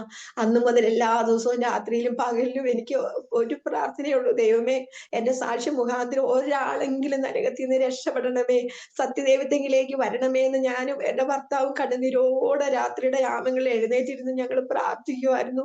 ഇന്ന് ദൈവം ഇങ്ങനെ ഒരു അവസരം എന്റെ ജീവിതത്തിൽ തന്നു. യഹോവയിൽ തന്നെ രസിച്ചുകൊള്ളുക, അവൻ നിന്റെ ഹൃദയത്തിലെ ആഗ്രഹങ്ങളെ നിനക്ക് തരുമെന്ന് വചനത്തിൽ എഴുതിയിരിക്കുന്ന പോലെ എന്റെ ആഗ്രഹം സാധിപ്പാൻ ദൈവം ഇങ്ങനെ ഒരു ദിവസം എന്റെ ജീവിതത്തിൽ അനുവദിച്ച് തന്ന ദൈവത്തിന് ഞാൻ കോടി സ്തോത്രം പറയാണ്. അരോമ ടിവിയോട് ഇതിന്റെ നന്ദി ഞാൻ അറിയിക്കുകയാണ്. എന്നെ പോലെ ഹൃദയത്തില് അനുഭവങ്ങളുള്ള ഒത്തിരി മനുഷ്യർ ഈ ഭൂമിയിൽ ഉണ്ടായിരിക്കും. അവരുടെ സാക്ഷ്യമൊക്കെ മറ്റുള്ളവർ കേൾക്കെ പറയണമെന്നും മെഗാഫോൺ എടുത്തു വെച്ച് ഉറക്കെ വിളിച്ചു കൂടണമെന്നൊക്കെ ആഗ്രഹിക്കുന്ന അനേകർ കാണും. അവർക്കൊക്കെ ഈ ടിവി ഇത്രത്തോളം ഒരു സഹായമായി തീർന്നതിനായിട്ട് ഞാൻ ദൈവത്തെ സ്തുതിക്കുകയാണ്. ഇതിന്റെ പ്രവർത്തനങ്ങൾ മുഖാന്തരം അനേകരുടെ സാക്ഷ്യങ്ങള് അനേകരെ ഉണർത്തുവാന്, അന്ധകാരത്തെ ഈ ഭൂമിയിൽ നിന്ന് നീക്കിക്കളയുവാന് ദൈവം ഉപയോഗിക്കട്ടെ എന്ന് ഞാൻ പ്രാർത്ഥിക്കുകയാണ്. അങ്ങനെ ഞാന് എന്റെ ആത്മഹത്യയിൽ നിന്ന് രക്ഷപ്പെട്ട് തിരുവനന്തപുരത്ത് വന്നു. തിരുവനന്തപുരത്ത് ഞങ്ങള് പേരൂർക്കട ടൗണിൽ തന്നെ ഒരു വീട്, എന്റെ ഭർത്താവ് എനിക്ക് ജോലി കിട്ടുമെന്ന് വിചാരിച്ചിട്ട് ഒരു വീട് വാടകയ്ക്ക് എടുത്തു. ചട്ടി കലം എല്ലാം വാങ്ങിച്ചു വെച്ചു. പക്ഷെ എന്റെ ഹൃദയത്തിന്റെ ഉള്ളില് എനിക്ക് ജോലിക്ക് പോകണമെന്ന് നല്ല താല്പര്യം.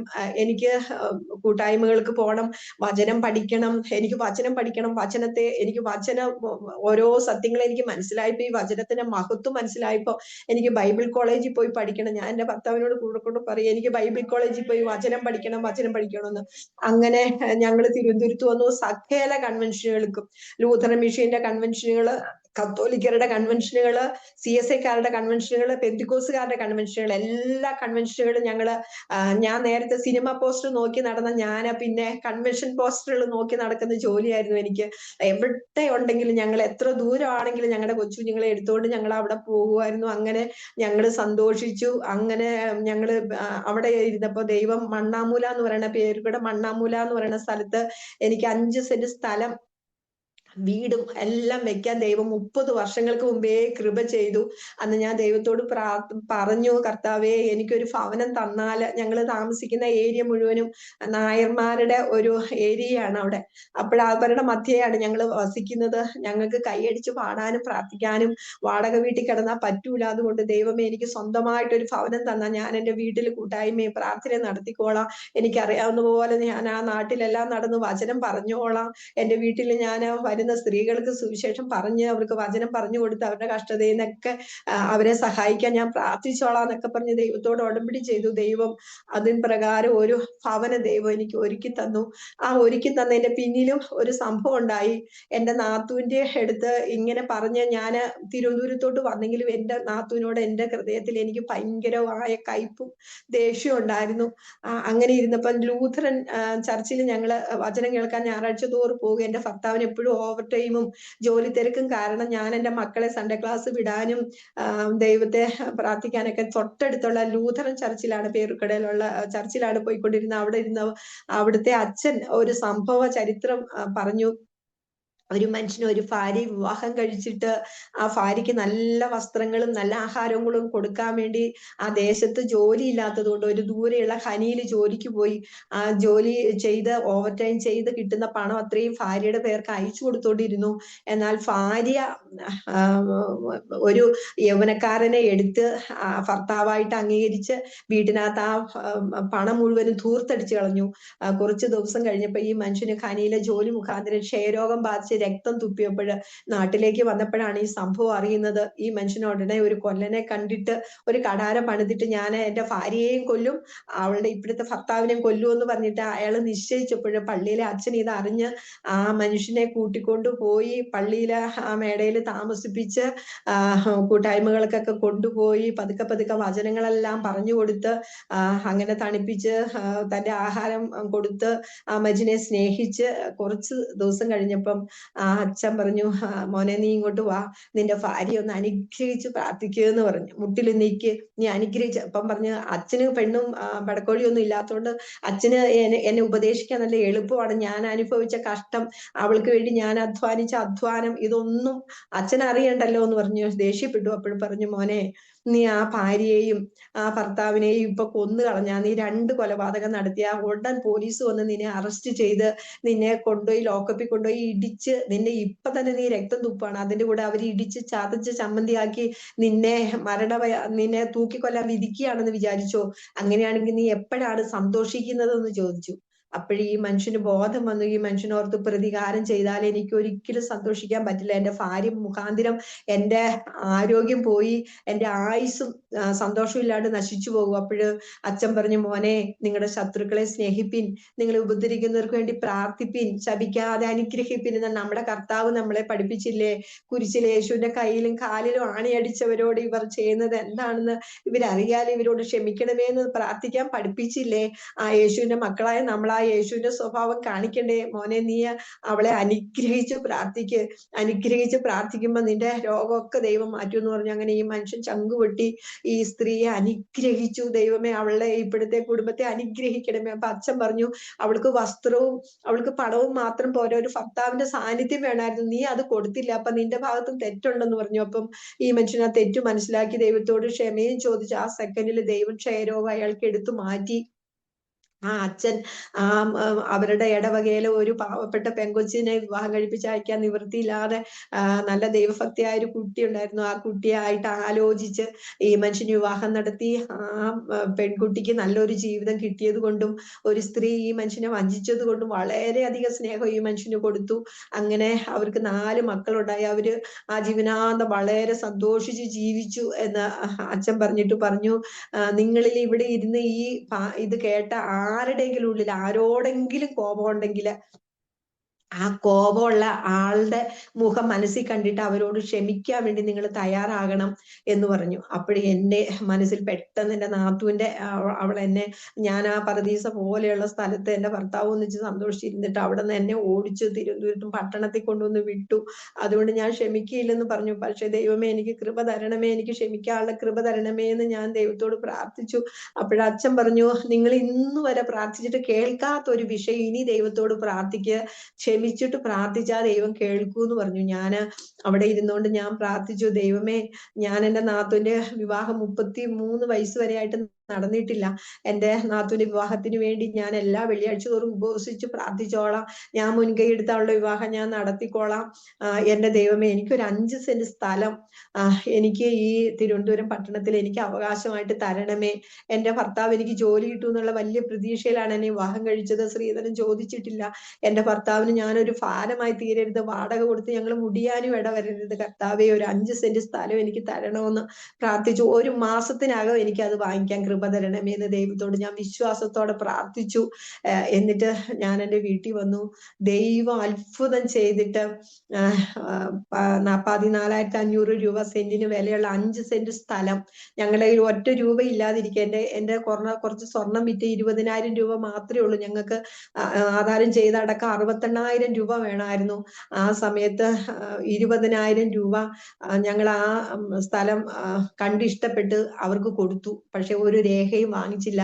എന്നാൽ എൻ്റെ വീട്ടിലും എൻ്റെ ഭർത്താവിന്റെ വീട്ടിലും ഉള്ളവർ ഭയപ്പെട്ടു. ഞങ്ങളുടെ പണം 20,000 രൂപ പോയത് തന്നെ അവരും സ്ഥലം മറിച്ചു വിറ്റാൽ പോലും ഞങ്ങൾ അറിയില്ല. ഞങ്ങൾ കൊടുത്ത പണത്തിന് രേഖയില്ലെന്ന് പറഞ്ഞിട്ട് 1 മാസത്തിനകം പണയം വെച്ചും ചിട്ടി പിടിച്ചും ഒക്കെ ഞങ്ങൾക്ക് ഈ 68,000 രൂപയും കയ്യിൽ കൊണ്ടു തന്നിട്ട് ആധാരം ചെയ്ത് അത് വാങ്ങിക്കെന്ന് പറഞ്ഞു. അപ്പം ദൈവത്തോട് നമ്മൾ വിശ്വസിച്ചുകൊണ്ട് എന്ത് ചോദിച്ചാലും, നമുക്ക് അസാധ്യമായ എന്ത് കാര്യമായിരുന്നാലും നമ്മൾ വിശ്വസിച്ചുകൊണ്ട് സർവശക്തിയുള്ള സർവഭൂതലത്തെ സൃഷ്ടിച്ച ദൈവത്തോട് പ്രാർത്ഥിക്കുമ്പോൾ ദൈവം നമുക്കത് നടത്തി തരും. ആ മാസം തന്നെ ഞാൻ ഈ സ്ഥലം വാങ്ങിക്കാൻ ദൈവം ഇടയായി. പറ്റാത്ത കിണറുള്ള 5 സെന്റ് ഭൂമി, ലോറി കയറുന്ന വീട് വെക്കാൻ സൗകര്യമുള്ള നല്ല ഒരു ഭൂമി, എനിക്ക് പ്രാർത്ഥിക്കാൻ റോഡിൽ നിന്ന് കുറച്ചകത്തോട്ട് ഉള്ള ഒരു സ്ഥലം എനിക്ക് തന്നു. അവിടെ ഞങ്ങൾ ഭവനം വെച്ച് അന്ന് മുതൽ ഞാൻ എൻ്റെ വീട്ടിൽ ഞാനിരുന്ന് തയ്ച്ചു കൊടുക്കുന്ന ജോലിയാണ് എനിക്കുള്ളത്. ഞാൻ വീട്ടിലിരുന്ന് തയ്ക്കുമ്പോൾ ഞാൻ മനഃപൂർവ്വമായിട്ട് കൈത്തയ്യൽ ജോലി ചെയ്യാതെ വെക്കും. എന്നിട്ട് സ്ത്രീകൾ വരുമ്പോൾ ഞാൻ പറയും, ചേച്ചി ഇച്ചിരി ഇരിക്കണേ, ഞാൻ ഇപ്പം കൈത്തയ്യൽ തയ്ച്ചു തരാൻ കേട്ടോ എന്ന് പറഞ്ഞിട്ട് ഞാൻ ഉടനെ യേശുവിനെ കുറിച്ചും യേശു എനിക്ക് ചെയ്ത അത്ഭുത നന്മകളെ കുറിച്ചും ഒക്കെ അവരോട് പറയും. അപ്പൊ അവരും അവരുടെ സങ്കടങ്ങൾ എന്നോട് പറയും. അപ്പൊ ഞാൻ പറയും, ചേച്ചി എന്നെ രക്ഷിച്ച യേശു നിങ്ങളുടെ സങ്കടങ്ങളൊക്കെ മാറ്റും, എൻ്റെ സങ്കടങ്ങൾ മാറ്റിയെങ്കിൽ നിങ്ങളുടെ സങ്കടങ്ങൾ മാറ്റും. ദൈവത്തിന് ജാതിയോ മതമോ ഒന്നുമില്ല, മുഖപക്ഷം ഇല്ല, പഠിപ്പുണ്ടോ പഠിപ്പില്ലയോ ഒന്നും ദൈവം നോക്കുന്നില്ല. നമ്മൾ വിശ്വസിച്ചുകൊണ്ട് ചോദിച്ചാൽ ദൈവം തരും എന്ന് പറഞ്ഞിട്ട് അവരുടെ കൈ പിടിച്ച് ഞാൻ എൻ്റെ നെഞ്ചിൽ വെച്ച് ഞാൻ കണ്ണുനീരോടെ അവരുടെ ആവശ്യങ്ങൾക്ക് വേണ്ടി പ്രാർത്ഥിക്കും. ദൈവം അത്ഭുതകരമായി ആ പ്രാർത്ഥന കേൾക്കും. അങ്ങനെ എൻ്റെ വീട്ടില് പലരും തയ്ക്കാൻ വേണ്ടി വരുമ്പോൾ അവരുടെ സങ്കടങ്ങൾ പങ്കുവെക്കും. ഞാൻ എപ്പോഴും പറയുമ്പോഴെല്ലാം ഒരു വചനം അവർക്ക് കൊടുക്കും. ഒരു വചനം കൊടുത്തിട്ടാണ് ഞാൻ ഇന്ന വചനപ്രകാരം ദൈവം നിന്നെ സഹായിക്കും എന്ന് പറഞ്ഞിട്ടാണ് അവരെ വചനം പഠിപ്പിച്ച് പ്രാർത്ഥിപ്പിക്കുന്നത്.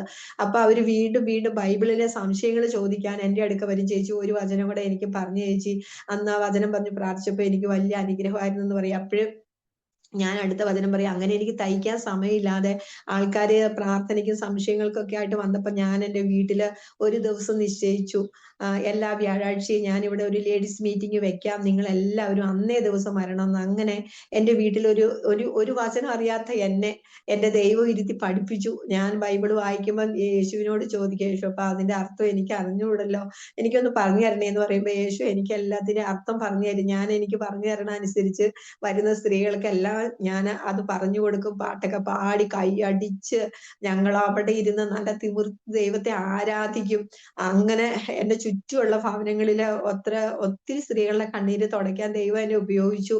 അതിനുശേഷം അവര് പറഞ്ഞു, ക്രിസ്ത്യാനികളെല്ലാം ഞായറാഴ്ച ദൈവത്തെ ആരാധിക്കുന്നുണ്ട്, ഞങ്ങൾക്ക് ഇങ്ങനെ വ്യാഴാഴ്ച മാത്രമേ ഇന്ന് പ്രാർത്ഥിച്ചാൽ പോരാ, ഞങ്ങൾക്ക് ഞായറാഴ്ചയും ഞങ്ങൾക്ക് പ്രാർത്ഥിക്കാൻ വരണമെന്ന് അവരിങ്ങോട്ട് പറഞ്ഞതനുസരിച്ച് വീട്ടിൽ ഒരു സഭായോഗം ആരംഭിക്കാൻ ഇടയായി. എൻ്റെ ഭർത്താവ് ലാറ്റക്സിൽ ജോലിയാണെങ്കിലും കിട്ടുന്ന സമയമെല്ലാം ഞങ്ങള് ദൈവത്തോട് പ്രാർത്ഥിക്കുകയും അറിയാവുന്ന വചനം ഒക്കെ പോയി സഭകളിലൊക്കെ സാക്ഷ്യം പറയുകയും ചെയ്യും.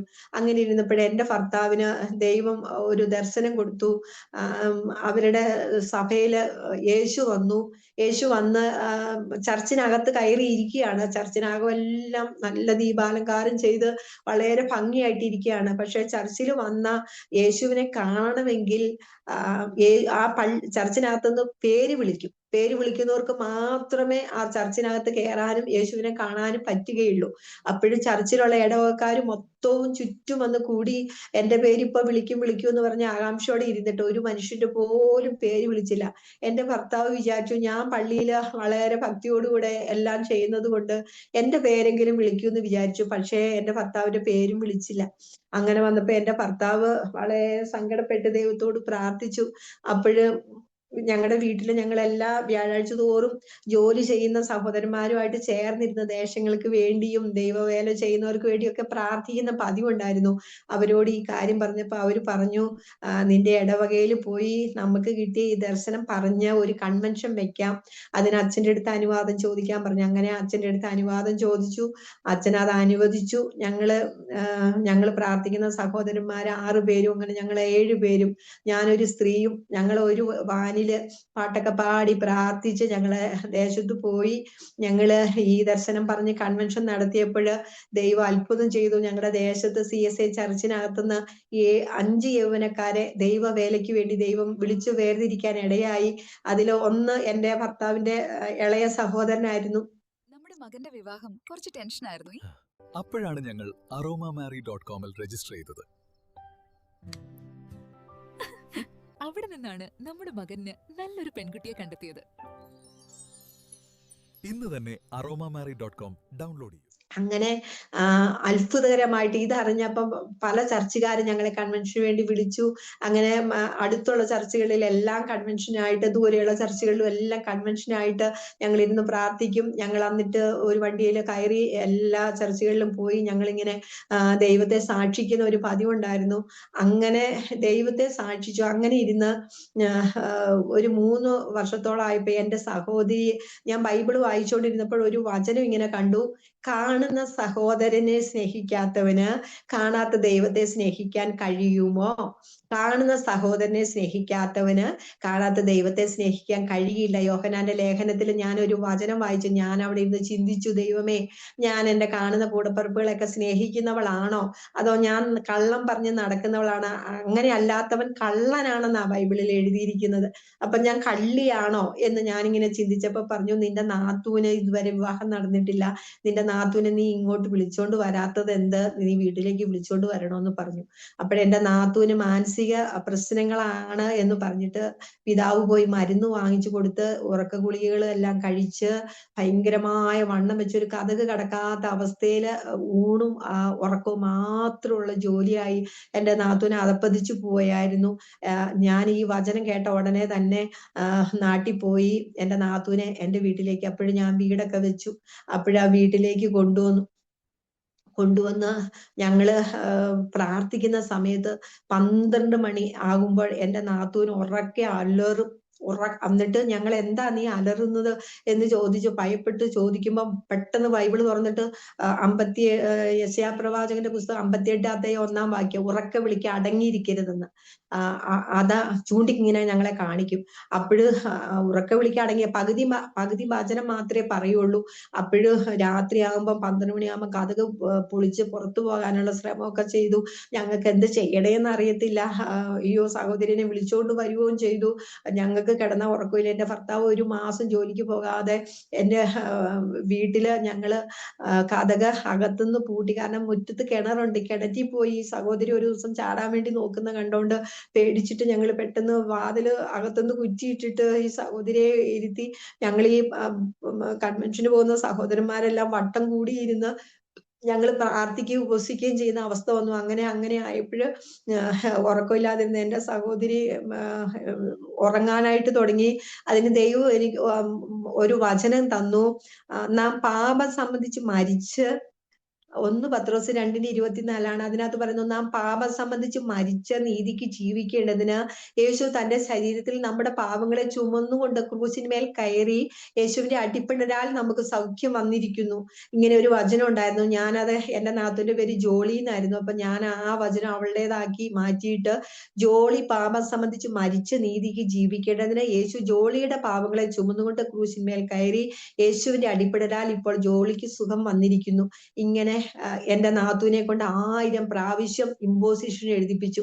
ഒരു ബുക്ക് വാങ്ങിച്ചു കൊടുത്ത് ഉറക്കെ പറഞ്ഞ് എഴുതാൻ പറഞ്ഞു. എന്ന് വെച്ചാൽ അന്ധകാര പിശാച് ബൈബിളിലെ വചനം പകുതി കാണിച്ചു കൊടുത്താണ് അവളെ ഭയപ്പെടുത്തി, നിന്റെ പാപം ഒരിക്കലും ദൈവം ക്ഷമിക്കുകയില്ല, അത് പാറപ്പുറത്ത് ഒഴിച്ച രക്തക്കറ പോലെ ഇരിക്കും, അത് ചെമ്പുപാത്രത്തിൽ പിടിച്ച ക്ലാവ് പോലെ ഇരിക്കും എന്നുള്ള വചനങ്ങളൊക്കെ ചൂണ്ടിക്കാണിച്ച് അവൾക്ക് പാപം ക്ഷമിക്കാത്തതാണ് എന്നും പറഞ്ഞുകൊണ്ട് അവളെ ഭയപ്പെടുത്തിയിരുന്നു. എന്നാൽ ആ വചനം കൊണ്ട് തന്നെ എതിർക്കണമെന്നുള്ളത് എനിക്ക് മനസ്സിലായി. അങ്ങനെ ഈ വചനം 1000 പ്രാവശ്യം ഉറക്കെ പറഞ്ഞ് എഴുതിച്ച് 1000 പ്രാവശ്യം എഴുതി കഴിഞ്ഞപ്പോ എന്റെ സഹോദരി വന്നിട്ട് എന്നോട് പറഞ്ഞു, ചേച്ചി ഞാൻ 3 വർഷം കൊണ്ട് ഉറങ്ങാനുള്ള ഗുളികകൾ കഴിച്ചാണ് ഞാൻ ഉറങ്ങുന്നത്, പക്ഷേ എനിക്കിപ്പോൾ യേശു സുഖം തന്നിരിക്കുക ചേച്ചി, എനിക്കിനി ഗുളികയുടെ ഒന്നും ആവശ്യമില്ല എന്ന് പറഞ്ഞിട്ട് ആ ഗുളികയിലെ അടുത്ത പറമ്പിലേക്ക് ഞാൻ ഒരു 6 മാസം എന്റെ വീട്ടിൽ നിർത്താൻ വേണ്ടി വിളിച്ചോണ്ട് വന്നപ്പോ അത്രയും ഗുളിക ഒരു നേരം പോലും മുടങ്ങരുതെന്ന് ഡോക്ടർ പറഞ്ഞിരിക്കുന്നത് കൊണ്ട് അതുമാത്രം ഗുളിക ഉണ്ടായിരുന്ന ഗുളികയെല്ലാം അടുത്ത പറമ്പിലേക്ക് എറിഞ്ഞ് കളഞ്ഞിട്ട് എന്റെ സഹോദരിയുടെ ഭയങ്കര വണ്ണത്തിൽ വിളിച്ചോണ്ട് വന്ന എന്റെ സഹോദരിയുടെ കണ്ണെല്ലാം പകുതി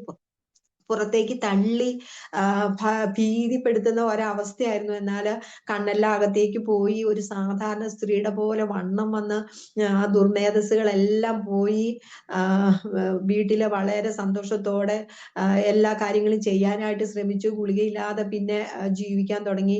അങ്ങനെ ആയിരുന്നപ്പം എന്റെ നാത്തൂന് വേണ്ടി ഞങ്ങളൊരു വിവാഹം ആലോചിച്ചു. ഞാൻ ദൈവത്തോട് പ്രാർത്ഥിച്ചു, എന്റെ ദൈവമേ, എന്റെ സഹോദരി ഇത്രയും കാലം പിശാചിന് അടിമയായിട്ടിരുന്നു, ഇതെല്ലാം പറഞ്ഞ് ഇതെല്ലാം മനസ്സിലാക്കിയിട്ട് ഇവളെ വിവാഹം സ്ത്രീധനം ഇച്ഛിക്കാതെ വന്ന ആരെങ്കിലും ചോദിച്ചാൽ ഞങ്ങൾ അവളെ വിവാഹം ചെയ്ത് കൊടുക്കും എന്ന് പറഞ്ഞ് അങ്ങനെ ദൈവത്തോട് 3 വർഷത്തോളം പ്രാർത്ഥിച്ച പ്രാർത്ഥനയ്ക്ക് മറുപടിയായിട്ട് ദൈവം ഒരു മകനെ ഞങ്ങളുടെ ഭവനത്തിൽ അയച്ചു.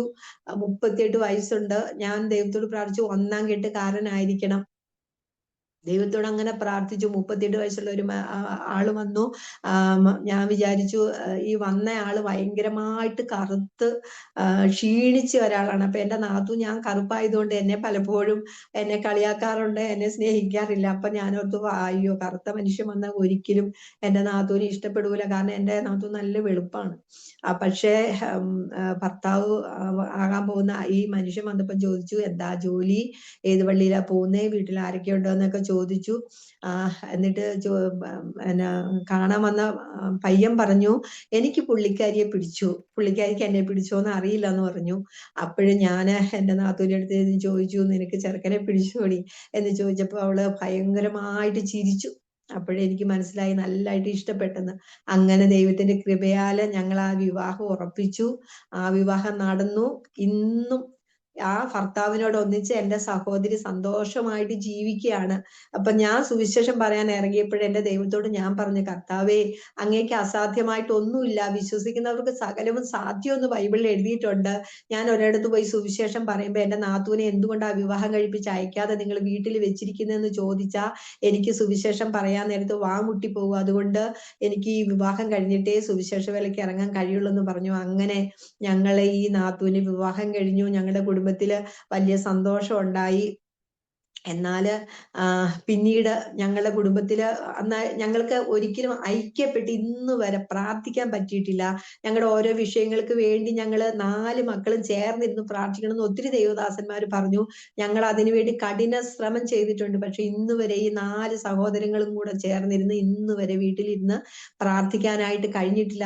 വീട്ടിനകത്ത് സഹോദരങ്ങളും മക്കളും അപ്പനും അമ്മയും കൂടെ ഒരുമെനപ്പെട്ട് പ്രാർത്ഥിച്ചാൽ നടക്കാത്തതായിട്ട് ഈ ഭൂമിയിൽ ഒരു കാര്യവും ദൈവം വെച്ചിട്ടില്ല. ഐക്യതയോടെ ഭൂമിയിൽ 2 3 പേര് ഐക്യതയോടെ പ്രാർത്ഥിക്കുന്ന ഏത് പ്രാർത്ഥനയും ദൈവം കേട്ട് മറുപടി തരും. ഐക്യതയില്ലാതെ ഞാൻ ഈ സാക്ഷ്യം ആരെങ്കിലും കേൾക്കുന്നുണ്ടെങ്കിൽ, ആരുമായിട്ടെങ്കിലും പിണങ്ങി ഇരിപ്പുണ്ടെങ്കിൽ ഉടനെ ചെന്ന് നിരന്നു കൊള്ളുക. കർത്താവായ യേശുവിന്റെ 2ാമത്തെ വരവ് അടുത്തു. ക്ഷമ കൊടുക്കുന്നവർക്ക് മാത്രമേ സ്വർഗത്തിലെ ദൈവം ക്ഷമ തരികയുള്ളൂ. അതിനായിട്ട് ദൈവം സഹായിക്കട്ടെ. അങ്ങനെ ഞങ്ങൾ ഈ സാക്ഷ്യങ്ങൾ ഓരോ വീട്ടിൽ ചെന്ന അന്ധകാര ശക്തികൾക്ക് അടിമകൾ ഉടമകളായിരിക്കുന്ന ഭവനങ്ങളിൽ ചെന്ന് പറയുമ്പോൾ അവിടെയുള്ള അന്ധകാര ശക്തികൾ ഓടുന്നത് ഞങ്ങൾ കാണാൻ തുടങ്ങി. ഞങ്ങൾ അങ്ങനെ പല ഭവനങ്ങളിലും പോയി പ്രാർത്ഥിക്കാൻ തുടങ്ങി. അങ്ങനെ വലിയ ദൈവപ്രവൃത്തി കാണാൻ ഇടയായി. അങ്ങനെ ഇരുന്ന് ഞാൻ ദൈവത്തോട് ഇതുപോലെ പ്രാർത്ഥിച്ചു, ദൈവമേ എനിക്ക് ബൈബിൾ കോളേജിൽ പോയി പഠിക്കണം. ഞങ്ങളുടെ അയൽവക്കത്ത് LMG തിരുവനന്തപുരത്ത് PMG ജംഗ്ഷനിൽ IPC താബോർ ചർച്ച് എന്ന് പറഞ്ഞ ചർച്ചിലുണ്ട്. അവിടെ ഈവനിങ് ക്ലാസ് ആയിട്ട് തുടങ്ങി, ബൈബിൾ ക്ലാസ് തുടങ്ങിയെന്ന് എൻ്റെ അയൽവക്കത്തുള്ള ഒരു ആന്റി തയ്ക്കാൻ വന്നപ്പോൾ എന്നോട് പറഞ്ഞു. ഞങ്ങൾ ഉടനെ തന്നെ ഞാനും ഭർത്താവും 2 മക്കളും ഞങ്ങളുടെ അയൽവക്കത്തുള്ള ഒരു യാക്കോബായ ടീച്ചറിനെയും കൂടെ വിളിച്ചുകൊണ്ട് ഞങ്ങൾക്ക് ദൈവം കാറ് തന്നു. ആ കാറിൽ ഞങ്ങൾ എല്ലാ ദിവസവും വൈകുന്നേരം ഈ താബോറില് ബൈബിൾ കോളേജിൽ പോയി പഠിച്ച് അങ്ങനെ 2 പേരും BTH പാസ്സാകാനായിട്ട് ദൈവം സഹായിച്ചു. 42 പേരടങ്ങുന്ന ആ ഇതിലെ ഏറ്റവും കൂടുതൽ മാർക്ക് എനിക്ക് കിട്ടാൻ ദൈവം എന്നെ സഹായിച്ചു. ഞാൻ വചനത്തെ സ്നേഹിക്കുകയാണ്. വചനം ദൈവമാണ്. വചനം നമ്മുടെ ഹൃദയത്തിൽ എത്രത്തോളം ഉണ്ടോ അത്രത്തോളം അന്ധകാരം നമ്മുടെ ഹൃദയത്തിൽ നിന്നും നമ്മുടെ ഭവനത്തിൽ നിന്നും നമ്മുടെ ദേശത്തിൽ നിന്നും നീങ്ങും. ഈ വചനത്തിന് മുമ്പാകെ ഒരു ദുഷ്ടശക്തിക്ക് നിൽക്കാനായിട്ട് കഴിയില്ല. അതുകൊണ്ട് നമ്മളെല്ലാവരും വചനം പഠിക്കണം. വചനമാകുന്ന ഇരുവായ്ത്തലയുള്ള വാളാണ്. ഞാൻ ഒരു പ്രാവശ്യം എൻ്റെ ഭർത്താവിന്റെ ഭവനത്തില് ടെറസേന്ന് ഞാൻ താഴോട്ട് വീഴാൻ ഇടയായി. ആ വീണ സമയത്ത് ഞാൻ ആ ബോധം കെട്ട് കുറേ സമയം കിടന്നു. അപ്പോഴും ഞാൻ ദൈവത്തോട് ഒരു കാര്യം പ്രാർത്ഥിച്ചിരുന്നു. എൻ്റെ ഭർത്താവ് വളരെ സൗമ്യനാണ്. എന്നോട് ഒരിക്കലും ദേഷ്യപ്പെടുകയോ എന്നെ ശാസിക്കുകയോ തിരുത്തുകയോ ഒന്നും ചെയ്യുന്ന സ്വഭാവം ഇല്ല. അപ്പോഴും ഞാൻ ദൈവത്തോട് പ്രാർത്ഥിച്ചു, ദൈവമേ ഞാൻ അങ്ങനെ ആയാൽ അഹങ്കരിച്ചു പോകും. അതുകൊണ്ട് ഞാൻ എന്തെങ്കിലും തെറ്റ് ചെയ്ത് എൻ്റെ ഭർത്താവിനോട് മെക്കിട്ട് കയറിയാൽ എനിക്ക് നല്ല അടി തന്നേക്കണം, എൻ്റെ ജീവിതത്തിൽ മറക്കാത്ത അടി തന്നേക്കണമെന്ന് ഞാൻ പ്രാർത്ഥിച്ചു. ഞാൻ ടെറസിന്റെ മുകളിൽ കയറുന്നതിന് മുമ്പ് എൻ്റെ ഭർത്താവുമായിട്ട് വഴക്ക് കൂടിയിട്ട് നിങ്ങൾ എന്തിന് ആണെന്നും പറഞ്ഞിരിക്കുന്നു, നിങ്ങൾക്ക് മുകളിൽ കയറാൻ അറിയത്തില്ലേ, ഞാൻ മുളയുടെ ഏണി ഉണ്ടായിരുന്നു, അതിൽ കൂടെ ചാടിത്തുള്ളി കയറി എനിക്ക് കയറാനൊക്കെ നല്ല ചുണയുണ്ടെന്ന് പറഞ്ഞിട്ട് കയറിപ്പോയത്. എൻ്റെ അണ്ടർസ്കർട്ട് ആ മുളയേണിയിൽ ഉടക്കിയിട്ട് ഞാൻ എടുത്തെറിഞ്ഞതുപോലെ തറയെ വന്ന് വീഴാനിടയായി. ആ വീണപ്പോഴേ എനിക്ക് മനസ്സിലായി എൻ്റെ അഹങ്കാരം കൊണ്ടാണ് ഞാൻ ഇപ്പൊ വീണത്, ദൈവം എന്നെ അടിച്ചതാണെന്ന്. ഞാൻ ആ ദൈവത്തോട് ക്ഷമ ചോദിച്ചു. ഭർത്താവിനോട് ഒത്തിരി നേരം കഴിഞ്ഞ് എനിക്ക് ബോധം വന്ന ഉടനെ ഞാൻ ഭർത്താവിനോട് ക്ഷമ ചോദിച്ചു. ഞാൻ നിങ്ങളെ താഴ്ത്തിക്കെട്ടി പറഞ്ഞതൊക്കെ എന്നോട് ക്ഷമിക്കണം. എൻ്റെ ഭർത്താവ് വിചാരിച്ചു എനിക്ക് ബോധം പോയതായിരിക്കും, എൻ്റെ ബുദ്ധിയെല്ലാം മാറിപ്പോയതായിരിക്കും എന്ന് വിചാരിച്ചു. എന്നാൽ എൻ്റെ ശരീരം മുഴുവനും 2 വണ്ണം പോലെ എൻ്റെ ശരീരം മുഴുവനും വീർത്ത് പിറ്റേ ദിവസമായപ്പം എനിക്ക് കൈ വിരലോ കാൽ വിരലോ പോലും അനക്കാൻ പറ്റാത്ത ഒരവസ്ഥയിൽ ഞാൻ കിടന്ന കിടപ്പ് കിടന്നു. ഞാൻ ദൈവത്തോട് പ്രാർത്ഥിച്ചു, ദൈവമേ നീ എന്നെ അടിക്കുകയും നീ എന്നെ മുറിവേൽപ്പിക്കുകയും നീ മുറി കെട്ടുകയും ചെയ്യുന്ന ദൈവമാണല്ലോ, എന്നെ ആശുപത്രി കൊണ്ടുകൊണ്ട് അപ്പ നീ എന്നെ സൗഖ്യമാക്കിയാൽ മതി എന്ന് പറഞ്ഞ് ഞാൻ പ്രാർത്ഥിച്ചു. എന്നാൽ എൻ്റെ ശരീരം മുഴുവൻ നീര് വന്ന് വീർത്തത് കണ്ട് എൻ്റെ ഭർത്താവ് നിർബന്ധിച്ച് എന്നെ എടുത്ത് ആശുപത്രിയിൽ കൊണ്ടുപോയി. ആശുപത്രി കൊണ്ടുപോകുന്ന വഴിക്ക് ഞാൻ എല്ലാം 2ആയിട്ടാണ് കാണുന്നത്. 2 റോഡ്, 2 മനുഷ്യരെല്ലാം ഒരേപോലെ ഞാൻ കാണുകയാണ്. ഏതാണ് കൃത്യമായിട്ടുള്ളതെന്ന് എനിക്ക് തിരിച്ചറിയാൻ പറ്റാത്ത ഒരു അവസ്ഥ വന്നു. അപ്പോഴേ എനിക്ക് മനസ്സിലായി എൻ്റെ കണ്ണും കാഴ്ചയില്ലാതെ നശിച്ചുപോയി, എൻ്റെ ശരീരവും നശിച്ചുപോയി. ഇനി ഞാൻ എങ്ങനെ ജീവിക്കുമെന്ന് ഞാൻ ചിന്തിച്ചു. അപ്പോഴേ ദൈവത്തിന്റെ പരിശുദ്ധ ആത്മാവ് എനിക്കൊരു വചനം ഓർമ്മപ്പെടുത്തി തന്നു. നീതിമാന്റെ അസ്ഥികൾ ഒന്നും ഒടിഞ്ഞു പോകയില്ല, അവയെല്ലാറ്റിനെയും യഹോവ സൂക്ഷിക്കൂ എന്നുള്ളൊരു വചനം എനിക്ക് ഓർമ്മപ്പെടുത്തിയപ്പോ ഞാൻ പറഞ്ഞു, കർത്താവേ ഞാൻ ടെറസിന്റെ മുകളിൽ നിന്ന് വീണ എൻ്റെ അസ്ഥികളെല്ലാം ഒടിഞ്ഞു നുറുങ്ങി പോയി കാണും, പക്ഷേ എൻ്റെ അപ്പ നിനക്ക് ഒരു സെക്കൻഡ് മതിയല്ലപ്പാ എൻ്റെ അസ്ഥികൾക്ക് സുഖം വരുത്താന്. ഞാൻ ആശുപത്രിയിൽ ചെന്ന് എക്സ്റേ എടുക്കുമ്പോ എൻ്റെ അസ്ഥി ഒന്നും ഒടിഞ്ഞില്ലെന്ന് കേട്ട് എൻ്റെ ദൈവത്തെ മഹത്വപ്പെടുത്തുക. ഞാൻ എൻ്റെ ദൈവത്തെ കുറിച്ച് എൻ്റെ ഭർത്താവിന്റെ വീട്ടിൽ പറയണമൊക്കെ സത്യമാണെന്ന് അവർക്ക് ബോധ്യപ്പെടാൻ തക്കവണ്ണം ദൈവമേ അത്ഭുതം ചെയ്യണമേ എന്ന് പ്രാർത്ഥിച്ചുകൊണ്ട് പോയി. അവിടെ ചെന്ന് എൻ്റെ കഴുത്തും അനക്കാൻ പറ്റില്ല, ശരീരത്തിന് എനിക്കൊരു വിരല് പോലും അനക്കാൻ പറ്റത്തില്ല. പക്ഷെ എനിക്ക് 2 എക്സ്റേ എടുത്തിട്ട് എൻ്റെ ഒരൊറ്റ അസ്ഥി പോലും ഒടിഞ്ഞിട്ടില്ല എന്ന എക്സ്റേയില് പറയാൻ ദൈവം ഇടയാക്കി. അതിനുശേഷം കണ്ണിന്റെ ഡോക്ടറെ കാണിച്ചപ്പോ കണ്ണിന്റെ ഡോക്ടർ പറഞ്ഞു, അസ്ഥികളും ശരീരം മുഴുവനും ചതഞ്ഞ് കണ്ണിലേക്കുള്ള അസ്ഥികളൊക്കെ ചതഞ്ഞു പോയത് കൊണ്ടാണ് ഇങ്ങനെ ഇരട്ട കാഴ്ച വന്നിരിക്കുന്നത്. അതുകൊണ്ട് ഇനി ഒരക്ഷരം പോലും വായിക്കരുത്. വീട്ടിൽ ചെന്ന് 1 മാസം ഒരു ജോലിയും ചെയ്യാതെ നിങ്ങൾ ഒരു കട്ടിലിൽ അനങ്ങാതെ കിടക്കണം. ശരീരം പണ്ടത്തതുപോലെ ആയിത്തീരണമെങ്കിൽ അത്രത്തോളം റെസ്റ്റ് എടുക്കേണ്ട ആവശ്യമുണ്ടെന്ന് പറഞ്ഞു. ഞാൻ ഇതെല്ലാം കേട്ട് കണ്ണിലെ ഒഴിക്കാൻ മരുന്നുമൊക്കെ അവര് തന്നു വിട്ടു. എൻ്റെ ദൈവം ദൈവത്തിന്റെ വചനത്താൽ എനിക്ക് എന്റെ അസ്ഥി ഒടിഞ്ഞില്ലെന്ന് കേട്ടപ്പോ എന്റെ ദൈവം എന്നെ സൗഖ്യമാക്കിയെന്ന് എനിക്ക് മനസ്സിലായി. ഞാൻ ദൈവത്തെ സ്തുതിച്ചുകൊണ്ട് ആശുപത്രിയിൽ നിന്ന് വന്ന ഉടനെ ഞാന് പോയി ചൂലെടുത്ത് ഞാൻ എന്റെ പെര അടിച്ചു. എനിക്ക് ഭയങ്കരമായ വേദന, ശ്വാസം എടുക്കുമ്പോ 6-ാം വാരിയെല്ലാം അകന്നു പോകുന്ന പോലെ വേദനയായിരുന്നു. എങ്കിലും ഞാൻ ആശയ്ക്ക് വിരോധമായി ആശയോടെ വിശ്വസിച്ചു. ദൈവം എന്നെ സൗഖ്യപ്പെടുത്തിയെങ്കിൽ പൂർണ്ണമായിട്ട് സൗഖ്യപ്പെടുത്തുമെന്ന് വിശ്വസിച്ചുകൊണ്ട് ഞാൻ എനിക്ക് പറ്റുന്ന ജോലി കരഞ്ഞോണ്ട് കണ്ണുനീര് ഒഴുക്കിക്കൊണ്ട് വേദന സഹിച്ച് ഞാൻ ചെയ്തു. എന്റെ സ്വർഗത്തിലെ ദൈവം എന്റെ വിശ്വാസം കാണട്ടെ എന്ന് പറഞ്ഞ് എന്നെ സൗഖ്യമാക്കട്ടെ എന്ന് പറഞ്ഞു, പൂർണ്ണമായിട്ട് സൗഖ്യട്ടെ എന്ന് പറഞ്ഞ് അങ്ങനെ 1 മാസം ഞാൻ വായിക്കരുതെന്ന് പറഞ്ഞപ്പോ എനിക്ക് സന്ധ്യയ്ക്ക് എല്ലാ ദിവസവും എനിക്ക് ബൈബിൾ വായിച്ച് പ്രാർത്ഥിച്ചാൽ എനിക്കൊരു സംതൃപ്തിയുള്ളൂ. അപ്പൊ കണ്ണിന് സുഖമില്ലാത്തത് കൊണ്ട് ചെറിയ അക്ഷരമായ ബൈബിൾ ഒട്ടും വായിക്കരുതെന്ന് എന്റെ ഭർത്താവ് എന്നെ താക്കീത് ചെയ്തു. ഞാൻ എന്നാല് ഒരു കണ്ണ് അടച്ചു പിടിക്കുമ്പോ എനിക്ക് കാണാൻ പറ്റും. ആ ഒരു കണ്ണ് അടച്ചു പിടിച്ചിട്ട് ഞാൻ പെറുക്കി ഇങ്ങനെ വായിച്ചു. ദൈവത്തിന്റെ വചനം ജീവനും ചൈതന്യവും ഉള്ളതായി ഇരുവായ്ത്തലയുള്ള ഏതു വാളിനേക്കാൾ മൂർച്ചയേറിയതും പ്രാണനെയും അസ്ഥിമജ്ജകളെയും വേർപിടിക്കും വരെ തുളച്ചു ചെല്ലുന്നതുമാണെന്ന് ഞാൻ ദൈവത്തോട് പറഞ്ഞു. ഇത്ര ശക്തിയുള്ള ഒരു വചനമാണ് ഞാൻ എന്റെ കരങ്ങളിൽ എടുത്തതെങ്കിൽ ഞാനത് വായിക്കുന്ന സമയത്ത് എന്റെ ചതഞ്ഞുപോയ അസ്ഥി മജ്ജകളിലൂടെ ആ വചനത്തിന്റെ ശക്തി കടന്നു ചെന്നിട്ട് എന്റെ കണ്ണിന് പൂർണ്ണമായിട്ടും കാഴ്ച പ്രാപിക്കട്ടെ എന്ന് പറഞ്ഞു. ഞാൻ ഒരാഴ്ചയോളം ഈ തപ്പിത്തടഞ്ഞു വായിച്ചു. ദൈവം എന്റെ കണ്ണ് പരിപൂർണമായി സൗഖ്യം നൽകി. ഞാൻ തയ്യൽ ജോലിയാണ്, എന്റെ സൂചിയിലെ നൂല് കോർക്കണമെങ്കിൽ ഒരു കണ്ണടേണ്ട ആവശ്യമില്ലാതെ എനിക്ക് അത് ചെയ്യാനായിട്ട് ദൈവം എന്നെ സഹായിച്ചു. ഈ ദൈവം സൗഖ്യമാക്കുന്ന ദൈവമാണ്. ദൈവത്തിന്റെ നാമം സകല നാമത്തിനും മേലായ നാമമാണ്. ക്യാൻസർ അതൊരു നാമമാണ്, ട്യൂമർ അതൊരു നാമമാണ്, ഷുഗർ അതൊരു നാമമാണ്. എന്നാൽ ആ നാമത്തിന് മേലായ നാമമാണ് യേശു ക്രിസ്തുവിന്റെ നാമം. സകല നാമത്തിനും മേലായ നാമമുള്ള ആ യേശുവിനെ നമ്മൾ വിശ്വസിച്ചാൽ, ആശ്രയിച്ചാൽ ഏത് രോഗത്തിൽ നിന്നും ദൈവം വിടുതൽ കിട്ടും, വിടുതൽ നമുക്ക് തരും. ദൈവം എന്റെ ജീവിത അനുഭവങ്ങളിൽ കൂടെ എന്നെ പരിശീലിപ്പിച്ചതുകൊണ്ട് ഞാൻ എന്റെ വീട്ടിൽ വരുന്ന സ്ത്രീകൾക്ക് വേണ്ടി പ്രാർത്ഥിക്കാൻ വിശ്വാസത്തോടെ പ്രാർത്ഥിച്ച പല രോഗങ്ങളും എന്റെ വീടിനടുത്ത് ഹിന്ദുവിൽ നിന്ന് രക്ഷിക്കപ്പെട്ട ഗീത എന്ന് പറഞ്ഞ ഒരു കുട്ടി ഉണ്ടായിരുന്നു. അവളുടെ ഭർത്താവ് വളരെ മദ്യപാനിയും ഇവള് പൈശാചിക ബന്ധനങ്ങളാല് ചുഴലിയുടെ അസുഖം ഉണ്ടായി. പുരുഷന്മാരെ കാണുമ്പോൾ അവിടെ പെടഞ്ഞു വീഴുന്ന ഒരവസ്ഥയുണ്ടായിരുന്നു. അങ്ങനെ ഇവര് സകല മന്ത്രവാദികളെയും കാണിച്ച് സകല മുസ്ലിയാരുടെ അടുക്കലും പോയി അവര് എന്തെല്ലാം ചെയ്യാമോ അതെല്ലാം ചെയ്ത് ഒരു രക്ഷയില്ലാതെ ഇരുന്നപ്പോഴും ഞങ്ങൾ അവിടെ താമസത്തിന് ചെന്നത്. ആ മണ്ണാമൂലയിൽ എന്റെ അയൽക്കത്ത് ഈ കൊച്ച് തയ്ക്കാൻ വന്നപ്പോ ഞാൻ അവൾക്ക് വചനം പറഞ്ഞു കൊടുക്കാൻ ഇടയായി. ഒരു ദിവസം എന്റെ ഭർത്താവ് ഞാനും കൂടെ അവളെ പിടിച്ച് എന്റെ വീട്ടിൽ ഇരുത്തി പ്രാർത്ഥിച്ചു. അവളുടെ ശരീരത്തുള്ള ഒരു അന്ധകാര ശക്തി അഴിഞ്ഞു പോയി. ഏത് രോഗം വന്നു ഏത് സെക്കൻഡിലും മരിക്കൂ എന്നുള്ള ഭയങ്കര ഭീതിയുള്ള ഒരു കുട്ടിയായിരുന്നു അവള്. അവളെ ഒരു പേഴ്സ് നിറയെ എല്ലാ രോഗങ്ങൾക്കുള്ള ഗുളിക കരുതിക്കൊണ്ടായിരുന്നു നടക്കുന്നത്. കുളിക്കുന്ന സമയത്ത് പോലും കുളിമുറിയുടെ ഭിത്തിയില് ആ പേഴ്സ് വെച്ചിട്ടാണ് കുളിക്കുന്നത്. കാരണം ഡ്രസ്സ് ഇട്ട് വരുമ്പോഴത്തേന് മുമ്പേ രോഗം വന്ന് മരിച്ചുപോയ പെട്ടെന്ന് ഗുളിക എടുത്ത് കഴിക്കാൻ വേണ്ടി അത്രത്തോളം ഭയന്ന് നടന്ന ആ കുട്ടിക്ക് ഞാൻ ഒരു വചനം പറഞ്ഞു കൊടുത്തു. യഹോവ എന്റെ വെളിച്ചവും എന്റെ രക്ഷയാകുന്നു, ഞാൻ ആരെ ഭയപ്പെടും? യഹോവ എന്റെ ജീവന്റെ ബലം, ഞാൻ ആരെ പേടിക്കും? എന്റെ വൈരികളും ശത്രുക്കളുമായ ദുഷ്കർമ്മികൾ എന്റെ മാംസം തിന്നുവാൻ എന്നോട് അടുക്കുമ്പോൾ ഇടറി വീഴും. ഒരു സൈന്യം എന്റെ നേരെ പാളയമിറങ്ങിയാൽ എന്റെ ഹൃദയം ഭയപ്പെടുകയില്ല. എന്റെ ഹൃദയം യഹോവയിൽ ആശ്രയിച്ച് ഉറച്ചിരിക്കും. ഈ വചനം ഹൃദ്യസ്ഥമാക്കി പഠിച്ച് നീ ഏറ്റു പറഞ്ഞുകൊണ്ട് നടക്കാൻ പറഞ്ഞു. അതോടെ ദൈവം അവളുടെ ഭയങ്ങളെല്ലാം മാറ്റി. ഇന്ന് ദൈവത്തിന്റെ കൃപയാല് അവള് സ്വന്തമായിട്ട് ഒരു സ്കൂട്ടർ വാങ്ങിച്ച് അവൾ ആ സ്കൂട്ടറിൽ ഞാനും ഗീതയും കൂടെയാണ് പുലേനാർക്കോട്ട ആശുപത്രി, തിരുവനന്തപുരത്തുള്ള പുലേനാർക്കോട്ട ക്ഷയരോഗ ആശുപത്രി പോയി എല്ലാ ചൊവ്വാഴ്ച സുവിശേഷം അറിയിക്കാൻ വേണ്ടി പോകും. 3-4 പേര് അവിടെ രക്ഷിക്കപ്പെടാൻ ഇടയാകും. അങ്ങനെ ഞങ്ങൾ വലിയ കൊള്ള കണ്ടു കിട്ടിയതുപോലെ ഞങ്ങൾ അന്യഭാഷ പറഞ്ഞ് പാടി ആരാധിച്ച് സ്കൂട്ടറിൽ തിരിച്ചു വരും.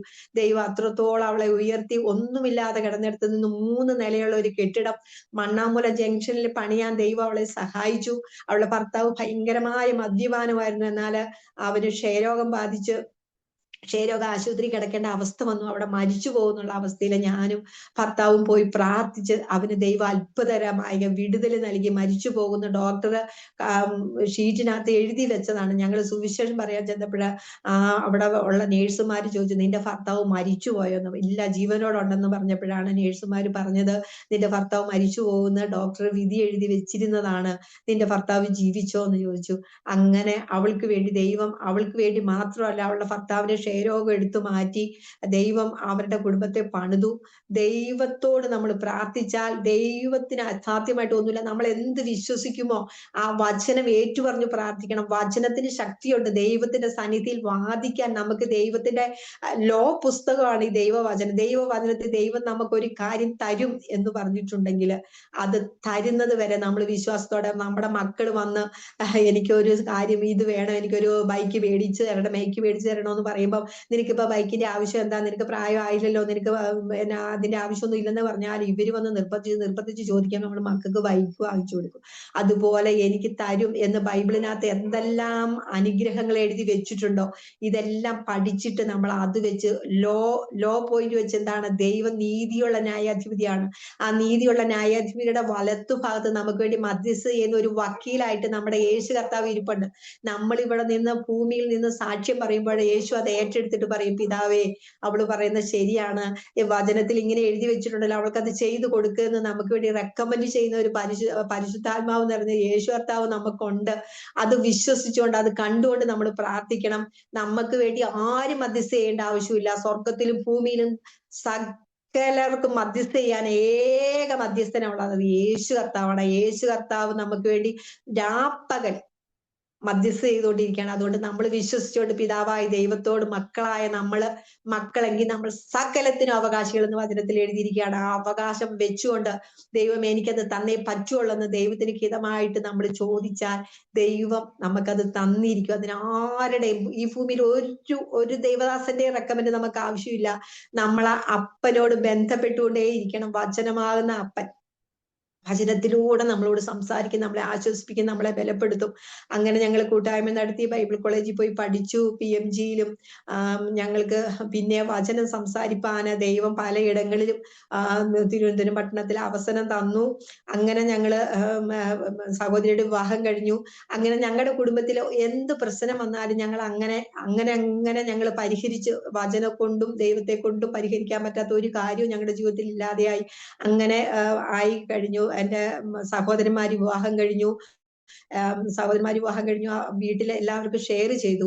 അപ്പോൾ ഞാൻ വീട്ടിലെ മൂത്ത മോളായിരുന്നു. എന്റെ ഭർത്താവ് ജോലി ചെയ്ത് കിട്ടുന്ന പണം അത്രയും ഞങ്ങളെ ചെലവ് കഴിഞ്ഞാൽ അത് മുഴുവനും എന്റെ വീട്ടിൽ കൊണ്ടേ കൊടുക്കും. കാരണം അവർ ബിസിനസ് ചെയ്യുന്നത് കൊണ്ട് ആ ബിസിനസ്സിനകത്ത് ഇടുവാണെങ്കിൽ ഞങ്ങൾക്ക് ബ്ലേഡ് കൊടുക്കാൻ ഞങ്ങൾക്ക് പരിചയം ഇല്ലാത്തതുകൊണ്ട് ഞങ്ങൾ ഇന്നുവരെ 1 രൂപ പോലും ആർക്കും ബ്ലേഡ് കൊടുത്തിട്ടില്ല.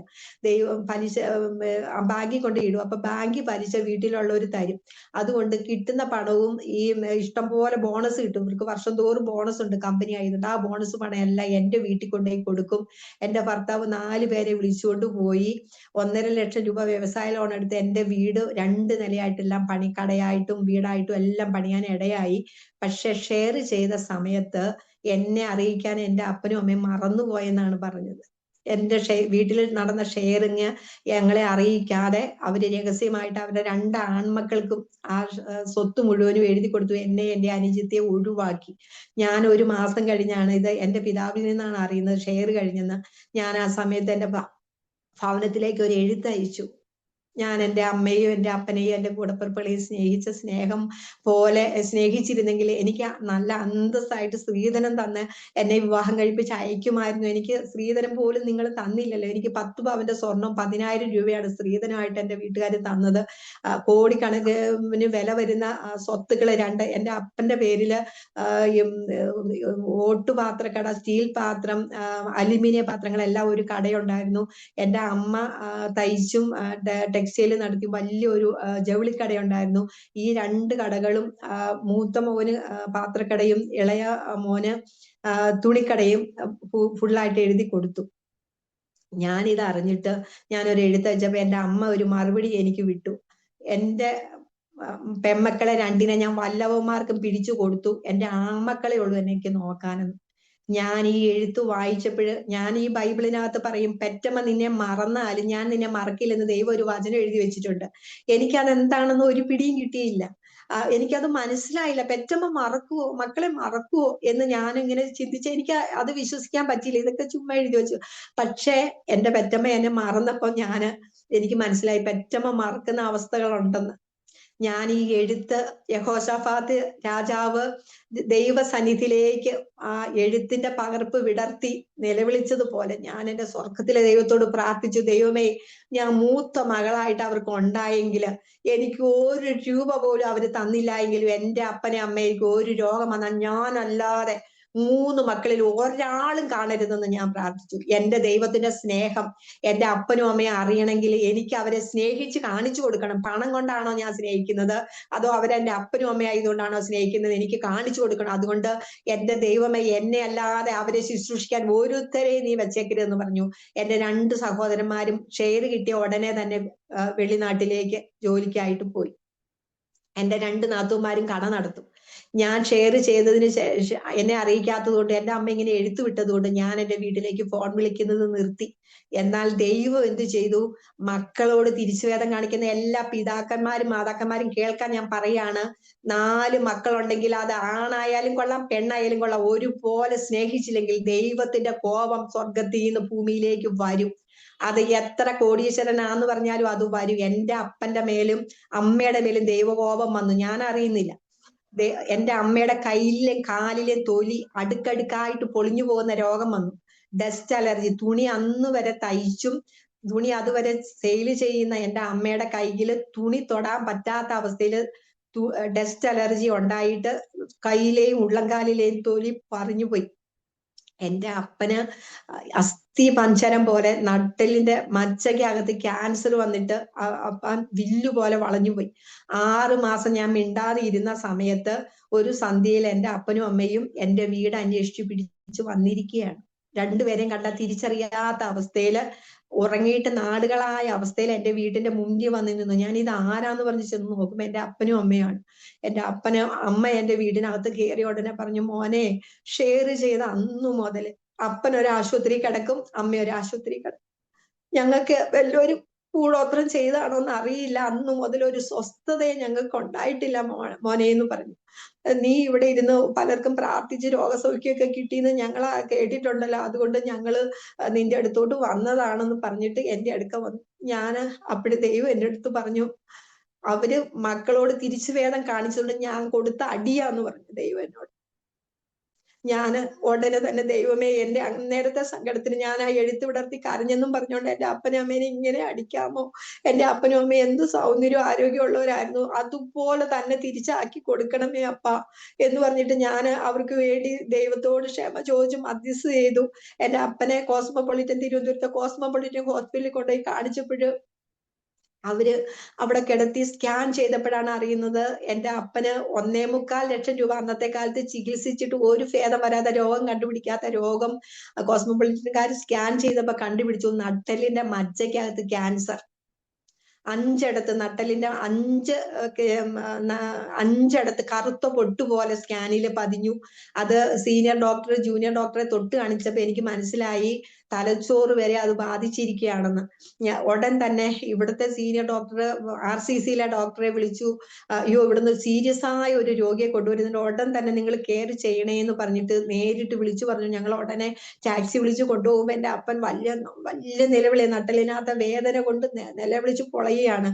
അവിടെ ചെന്നപ്പോ ഡോക്ടർ എൻ്റെ അപ്പന്റെ മുഖത്ത് നോക്കിയിട്ട് പറഞ്ഞു, നിങ്ങൾ ഇന്നല്ലെങ്കിൽ നാളെ മരിച്ചു പോകും, നിങ്ങളുടെ നട്ടലിന്റെ മജ്ജയ്ക്കകത്താണ് ക്യാൻസർ, അതുകൊണ്ട് അത് തലച്ചോറ് വരെ ബാധിച്ചു, അതുകൊണ്ട് നിങ്ങൾക്ക് ഇവിടെ കിടക്കണമെങ്കിൽ കിടക്കാം, അല്ലെങ്കിൽ നിങ്ങൾക്ക് നാട്ടിൽ പോകാം. അപ്പൊ ഞങ്ങൾ ഇടുക്കി ഡിസ്ട്രിക്റ്റുകാർ തൊടുപുഴക്കാരായതുകൊണ്ട് എൻ്റെ ശരിയായ സ്ഥലം വണ്ണപ്പുറം എന്ന് പറയുന്ന സ്ഥലമാണ്. ആ വണ്ണപ്പുറത്ത് നിങ്ങൾ എത്തൂല, അതിനു മുമ്പ് ഈ മനുഷ്യൻ മരിച്ചു പോകുമെന്ന് പറഞ്ഞു. അപ്പൊ ഞാൻ വിചാരിച്ചു, എന്തായാലും എൻ്റെ അപ്പനും അമ്മയും വന്നല്ലോ, ഞാൻ ബൈബിളും കൊണ്ടാണ് ഞാൻ RCCയിലേക്ക് പോയേക്കുന്നത്. എൻ്റെ അപ്പനെ യേശു ചെയ്ത അത്ഭുതങ്ങൾ വായിച്ച് കേൾപ്പിക്കുക. എൻ്റെ അപ്പന് മന്ത്രവാദം ചെയ്ത പൈശാചിക ബന്ധനമുള്ള ആ ബന്ധന ശക്തി അതുവരെ അഴിയാതിരുന്നത് കൊണ്ട് ദൈവത്തിൽ വിശ്വസിക്കാനോ എന്നെ കാണുമ്പം എന്നോട് സ്നേഹിക്കാനോ, എൻ്റെ കമ്പൽമാലയിലെ ഊരി നീ എന്തോന്ന് ദരിദ്രവാസിയുടെ കൂട്ട് നടക്കുന്നെന്ന് എന്നോട് ചോദിച്ചിട്ടുണ്ട് എൻ്റെ അപ്പനും അമ്മയും.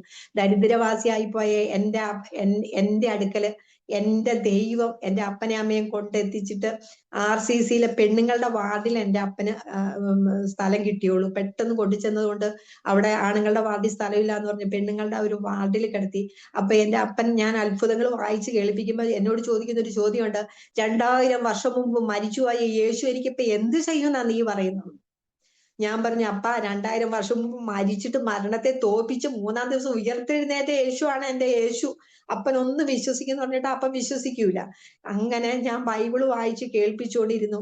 അപ്പോഴ് എന്റെ അപ്പന്റെ മുൻപില് ഒരു സ്ത്രീ ബ്രസ്റ്റ് മുറിച്ച് കളഞ്ഞ്, ക്യാൻസർ വന്ന് ബ്രസ്റ്റ് മുറിച്ച് കളഞ്ഞിട്ട് അവർക്ക് കിടക്കമരിങ്ങില്ലാതെ അവർ ഒരു കസേരയിൽ കൈവച്ച് ഇരിക്കുന്ന അവസ്ഥ, 21 ദിവസമായിട്ട് ഇരിക്കുന്ന അവസ്ഥയിലാണ് ഞാൻ എന്റെ പിതാവിനെയും കൊണ്ട് ഞാൻ RCC ചെല്ലുന്നത്. ദൈവം എൻ്റെ അടുത്ത് പറഞ്ഞു, നിന്റെ പിതാവിന് കിടന്ന് ആശ്വസിക്കാൻ പറ്റും, പക്ഷെ നിന്റെ മുമ്പിലിരിക്കുന്ന ആ സ്ത്രീയെ നീ നോക്ക്. അവൾ 21 ദിവസമായിട്ട് ഇരുന്ന് ഇരിക്കുകയാണ്, രാത്രിയിലും പകലും ഇരിക്കുകയാണ്, തല കുനിച്ച് ഇരിക്കുന്നത്, മൂക്കിന്റെ അറ്റത്തു കൂടെ കണ്ണുനീര് 24 മണിക്കൂറും ഇങ്ങനെ ഒഴുകി വീണുകൊണ്ടിരിക്കുകയാണ് ആ സ്ത്രീയുടെ. നീ ചെന്ന് എന്നെ കുറിച്ച് അവളോടൊന്ന് പറയുമെന്ന് പറഞ്ഞു. ഞാൻ പറഞ്ഞു, ഇങ്ങനെ ഇരിക്കുന്ന സ്ത്രീയോട് ഞാൻ എങ്ങനെ സുവിശേഷം പറയുമെന്ന് പറഞ്ഞു. നീ പോയി പറയുമെന്ന് പറഞ്ഞു. ഞാൻ പുറകെ പോയിരുന്ന് ഈ കുനിയിരിക്കുന്ന സ്ത്രീയോട് ഞാൻ 2 ചോദ്യം ചോദിച്ചു. കുട്ടി ഒരു ഹിന്ദു കുട്ടിയാ, സുജാത എന്നാണ് പേര്. സുജാതേ, നീ എല്ലാ ദൈവത്തെയും വിശ്വസിച്ചോ? അവള് തലകുലുക്കി. ഞാൻ രണ്ടാമതും ചോദിച്ചു, ആരെങ്കിലും നിന്റെ നിലവിളി കേട്ടോ? അപ്പോഴും അവള് തലകുലുക്കി. ഇല്ലെന്ന് തലകുലുക്കി. ഞാൻ പറഞ്ഞു, 23-ാമത്തെ വയസ്സിൽ ആത്മഹത്യക്ക് കിടന്ന എന്നോട് ഞാൻ നിനക്ക് വേണ്ടി മരിച്ചു, നീ എന്തിനാ മരിക്കണേന്ന് പറഞ്ഞ് എന്നെ തിരുവനന്തപുരം പട്ടണത്തിൽ കൊണ്ടുവന്ന് സന്തോഷത്തോടെ സുഖത്തോടെ ജീവിപ്പിക്കുന്ന ഒരു ദൈവമാണ് യേശു. ആ യേശു പറഞ്ഞിട്ടാണ് ഒച്ചയെ ഞാൻ നിന്റെ അടുക്ക വന്നിരിക്കുന്നത്. നീ ആ യേശുവിന്റെ അടുത്ത് അറിഞ്ഞു അറിയാതെ ചെയ്ത തെറ്റുകൾ ഏറ്റു പറഞ്ഞ് ഒന്ന് പ്രാർത്ഥിച്ചാൽ നിന്നെ കിടക്കാൻ ഈ ദൈവം സഹായിക്കുമെന്ന് എനിക്ക് വിശ്വാസം ഉണ്ടെന്ന് പറഞ്ഞു. അപ്പോഴും ഞാൻ പറഞ്ഞു, ദൈവമേ എനിക്ക് പ്രാർത്ഥിക്കാൻ പേടിയായി, ബ്രസ്റ്റൊക്കെ ക്യാൻസർ ഒന്ന് മുറിച്ചു കളഞ്ഞ ഈ സ്ത്രീ, ഞാൻ പാസ്റ്റർ ഒന്നും അല്ലല്ലോ പ്രാർത്ഥിക്കാൻ, ഞാൻ പ്രാർത്ഥിക്കൂല എന്ന് പറഞ്ഞപ്പോ യേശു എനിക്ക് ഇങ്ങനെ ഒരു ചിന്ത വന്നു. 18 വർഷം കൂനിയായിരുന്ന ബന്ധിക്കപ്പെട്ട ഒരു സ്ത്രീ ഉണ്ടായിരുന്നു. അവളെ തല ഉയർത്താൻ പറ്റാതെ അവള് നടന്നു. അപ്പൊ അതുപോലെ ഈ സ്ത്രീയും തല ഉയർത്താൻ പറ്റാതെ ബന്ധിക്കപ്പെട്ട് കുനിഞ്ഞിരിക്കുക. ഞാൻ പറഞ്ഞു, യേശുവേ, ഒരു സുവിശേഷത്തിൽ മാത്രമാണ് 18 വർഷം കൂനിയായ സ്ത്രീയുടെ സംഭവം എഴുതിയിട്ടുള്ളൂ.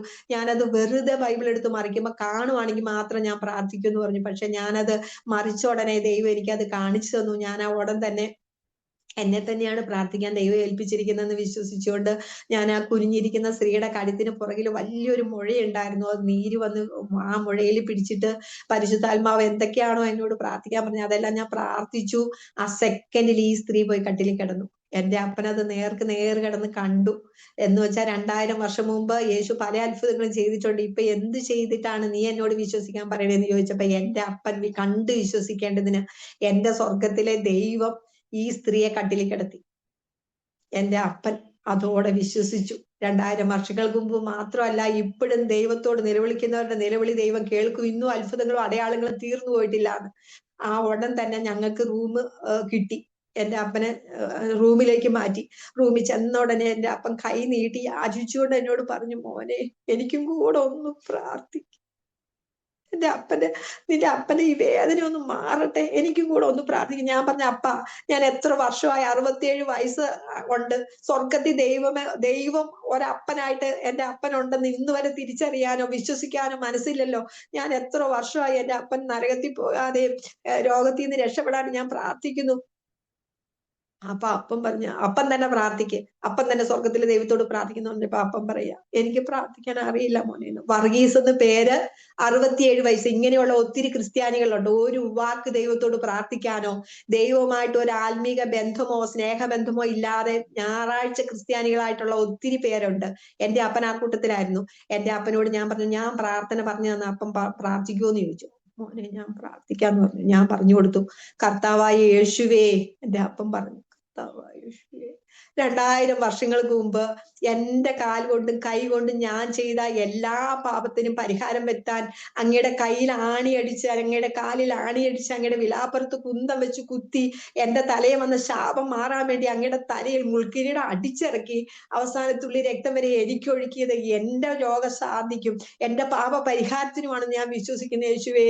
ഞാൻ അറിഞ്ഞു അറിയാതെ ചെയ്ത തെറ്റുകൾ എന്നോട് ക്ഷമിച്ച് എന്നെ അങ്ങയുടെ മകനാക്കണമേ. ഞാൻ ഇനി മുതല് അങ്ങയുടെ വചനം അനുസരിച്ച് ജീവിച്ചു കൊള്ളാമെന്ന് ദൈവത്തിന്റെ സന്നിധിയിൽ ഏൽപ്പിച്ചു കൊടുത്തു പ്രാർത്ഥിച്ചു. സന്ധ്യയ്ക്ക് പ്രാർത്ഥിച്ചു. നട്ടപ്പാതിരായപ്പോ ഒരു ഭയങ്കര ശബ്ദം കേട്ട് ഞാനും എന്റെ അമ്മയും ആശുപത്രി മുറിയിലുണ്ടായിരുന്നു. ഞങ്ങൾ പെട്ടെന്ന് ലൈറ്റ് ഇട്ട് നോക്കുമ്പോ എന്റെ അപ്പന്റെ ശരീരത്ത് ഷോക്ക് അടിച്ചതുപോലെ സൂപ്പർ പവർ വന്നിട്ട് ഇരുമ്പ് തൊട്ടിക്കകത്ത് അസ്ഥികൾ ചോക്ക് പോലെ ദ്രവിച്ചു പോയിന്ന് ഡോക്ടർ ഇന്നല്ലെങ്കിൽ നാളെ മരിക്കും എന്ന് പറഞ്ഞ എന്റെ അപ്പൻ തന്നെത്താൻ എഴുന്നേറ്റിരിക്കുന്നതാ ഞാൻ കണ്ടത്.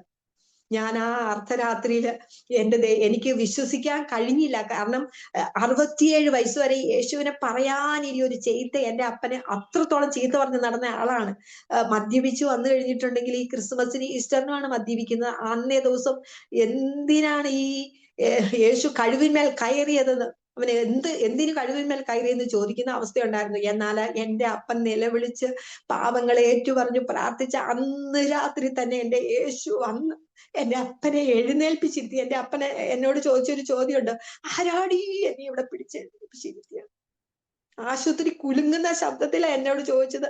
അതുവരെ ബെഡ് പാൻ വെച്ച് ഒന്ന് സംസാരിക്കാൻ ശേഷിയില്ലാതെ ഒരു സ്പൂൺ വെള്ളം പോലും കുടിച്ചിറക്കാൻ ശക്തിയില്ലാതിരുന്ന എന്റെ അപ്പൻ ആശുപത്രി മുഴങ്ങുന്ന രീതിയിൽ സംസാരിക്കുന്ന കേട്ട് ഡോക്ടർമാരും നേഴ്സുമാരും മരിച്ച നിലവിളിയായിരിക്കുന്നു വിചാരിച്ച് ഓടി വന്ന് നോക്കിയപ്പോ എന്റെ അപ്പൻ സൂപ്പർ പവർ വന്ന് തന്നെത്താൻ കട്ടിലിൽ ഇരുന്നു.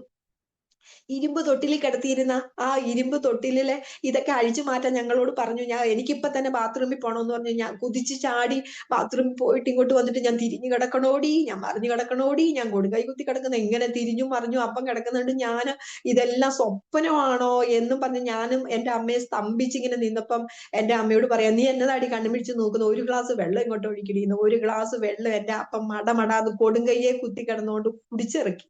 പിറ്റേ ദിവസം പേര് വെട്ടി ഞങ്ങൾ വീട്ടിൽ ചെന്ന് അന്ന് തന്നെ ഒരു കൂട്ടായ്മ വെച്ച് യേശു ചെയ്ത അത്ഭുതങ്ങൾ ഞങ്ങള് ദേശത്തുള്ളവരോട് പറയാൻ ദൈവം സഹായിച്ചു.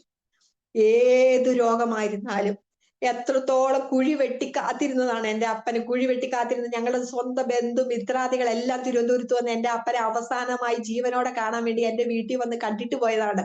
ഞാൻ അവരോട് പറഞ്ഞു, ഞാൻ ജീവിക്കുന്ന ഒരു ദൈവത്തിലാണ് വിശ്വസിക്കുന്നതെങ്കിൽ എന്റെ അപ്പൻ ഈ ക്യാൻസർ വന്ന് മരിക്കയില്ല നിശ്ചയം എന്ന് പറഞ്ഞു. അവരാരും വിശ്വസിച്ചില്ല. എന്നാല് ഞാൻ അവരുടെ എല്ലാം വീട്ടിൽ കൂടെ എന്റെ അപ്പനെ കൊണ്ടുപോയി ജീവനോടെ കാണിക്കാൻ ദൈവം എന്നെ സഹായിച്ചു.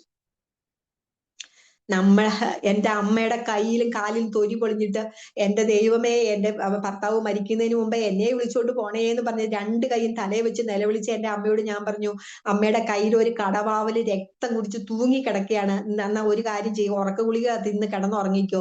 അല്ല, യേശു ക്രിസ്തുവിന്റെ നാമത്തിൽ ദുഷ്ടശക്തി എന്നെ വിട്ടു പോന്ന അമ്മ വായെടുത്തൊന്ന് വിശ്വസിച്ചോണ്ടൊന്ന് പറഞ്ഞ ഇപ്പൊ ആ ശക്തി ഈ രോഗം മാറുമെന്ന് പറഞ്ഞു. എന്റെ അമ്മ പെട്ടെന്ന് പേടിച്ച് രക്തം കുടിച്ച് കടവാവല് തൂങ്ങി കിടക്കണമെന്ന് ഞാൻ പറഞ്ഞപ്പോഴത്തേന് പെട്ടെന്ന് 2 കൈ എടുത്ത് തലേന്ന് കൊടഞ്ഞ് യേശുവേ ദുഷ്ടശക്തികളെ യേശുവിന്റെ നാമത്തിൽ വിട്ടുപോണേ എന്ന് പ്രാർത്ഥിച്ചു. ഞാനും ആ കൂടെ ശാസിച്ചു. എന്റെ അമ്മ പറഞ്ഞത് എന്തെന്ന് വെച്ചാൽ, എന്റെ കയ്യിൽ ഒരു മഞ്ഞു പോലെ വന്ന് ഇറങ്ങി മോനെ, എന്റെ വേദന എല്ലാം പോയി, എന്റെ കൈയുടെ കട്ടുകഴപ്പെല്ലാം പോയി. എന്റെ അമ്മ അന്ന് രാത്രി സുഖമായിട്ട് കിടന്നുറങ്ങാനിടയായി. അങ്ങനെ എന്റെ അമ്മയുടെ രോഗവും എന്റെ അപ്പന്റെ രോഗവും ദൈവത്തോടുള്ള പ്രാർത്ഥന മുഖാന്തരം വചനത്തിലുള്ള വിശ്വാസം ആശ്രയം മുഖാന്തരം ദൈവം സൗഖ്യമാക്കി. നമ്മളോട് തെറ്റ് ചെയ്യുന്നവരോട് നമ്മൾ ക്ഷമിക്കുന്നത് പോലെ നമ്മളുടെ കടങ്ങളും പാവങ്ങളും നമ്മളോട് ക്ഷമിക്കണമെന്നാ ദൈവം പ്രാർത്ഥിക്കാൻ പഠിപ്പിച്ചിരിക്കുന്നത്. അത് നമ്മൾ വെറുതെ ഒരു പ്രാർത്ഥനയായിട്ട് സ്വർഗ്ഗസ്നായങ്ങളുടെ പിതാവേ എന്ന് ചൊല്ലി തീർക്കാനുള്ളതല്ല. നമ്മളോട് തെറ്റ് ചെയ്തവരോട് നമ്മൾ എങ്ങനെ ക്ഷമിക്കുമോ, അവരുടെ ക്ഷേമത്തിന് വേണ്ടി നമ്മൾ എങ്ങനെ പ്രാർത്ഥിക്കുമോ, കണ്ണുനീർ ഒഴുക്കുമോ, അതനുസരിച്ച് നമ്മളെ ദൈവം അനുഗ്രഹിക്കും. ഞാൻ എൻ്റെ അപ്പനും അമ്മയും എനിക്ക് അവിടെ ഷെയർ ഒന്നും തന്നില്ല. എന്നെ പുറത്താക്കി കളഞ്ഞു. എൻ്റെ അനുജത്തിയെ വിളിച്ച് 25,000 രൂപ കൊടുത്തിട്ട് നിനക്ക് ഇനി ഒരവകാശം ഇവിടെ ഇല്ലെന്ന് വെള്ള പേപ്പറിൽ എഴുതി മേടിച്ചു. അത് മുഖാന്തരം എൻ്റെ അനുജനും എൻ്റെ അനുജത്തെ വീട്ടിൽ വിടുവോ, എൻ്റെ അപ്പനെ അമ്മേനെ കാണാനായിട്ട് സമ്മതിക്കുകയോ ചെയ്യാത്ത അവസ്ഥയായിരുന്നു. എന്നാൽ എൻ്റെ ഭർത്താവ് ദൈവകൃപയുള്ള മനുഷ്യനായതുകൊണ്ട് എൻ്റെ അപ്പനെ ശുശ്രൂഷിക്കാനും എൻ്റെ അമ്മയെ ശുശ്രൂഷിക്കാനും എൻ്റെ ഒപ്പം നിന്നു. അങ്ങനെ അനുഗ്രഹിക്കപ്പെട്ട ഒരു ദാമ്പത്യ ജീവിതം ദൈവം എനിക്ക് തന്നതുകൊണ്ട് ഞങ്ങൾ എൻ്റെ അപ്പനെ അമ്മേനെ ശുശ്രൂഷിച്ചു. അവര് നാട്ടിൽ പോയപ്പം ഞാൻ ദൈവത്തോട് പ്രാർത്ഥിച്ചു, കർത്താവേ, അങ്ങാണ് എൻ്റെ പിതാവ്, എനിക്ക് വണ്ണപ്പുറത്ത് നീ അവകാശം തരണം. എനിക്ക് അവകാശം അവര് തന്നില്ലെങ്കിൽ എനിക്ക് വണ്ണപ്പുറത്തെ എനിക്ക് സ്വർഗത്തിലെ പിതാവ് നീ അവകാശം തരണം എന്ന് പറഞ്ഞു. ദൈവം 14 സെന്റ് സ്ഥലം, എൻ്റെ സഹോദരൻ 65 സെന്റ് സ്ഥലം മേടിച്ചപ്പോ എൻ്റെ അമ്മ അത് കാണിക്കാൻ വേണ്ടി എന്നെ വിളിച്ചോണ്ട് പോയപ്പോ തൊട്ടടുത്ത് 14 സെന്റ് സ്ഥലം വിൽക്കാൻ ഇട്ടിരിക്കുക.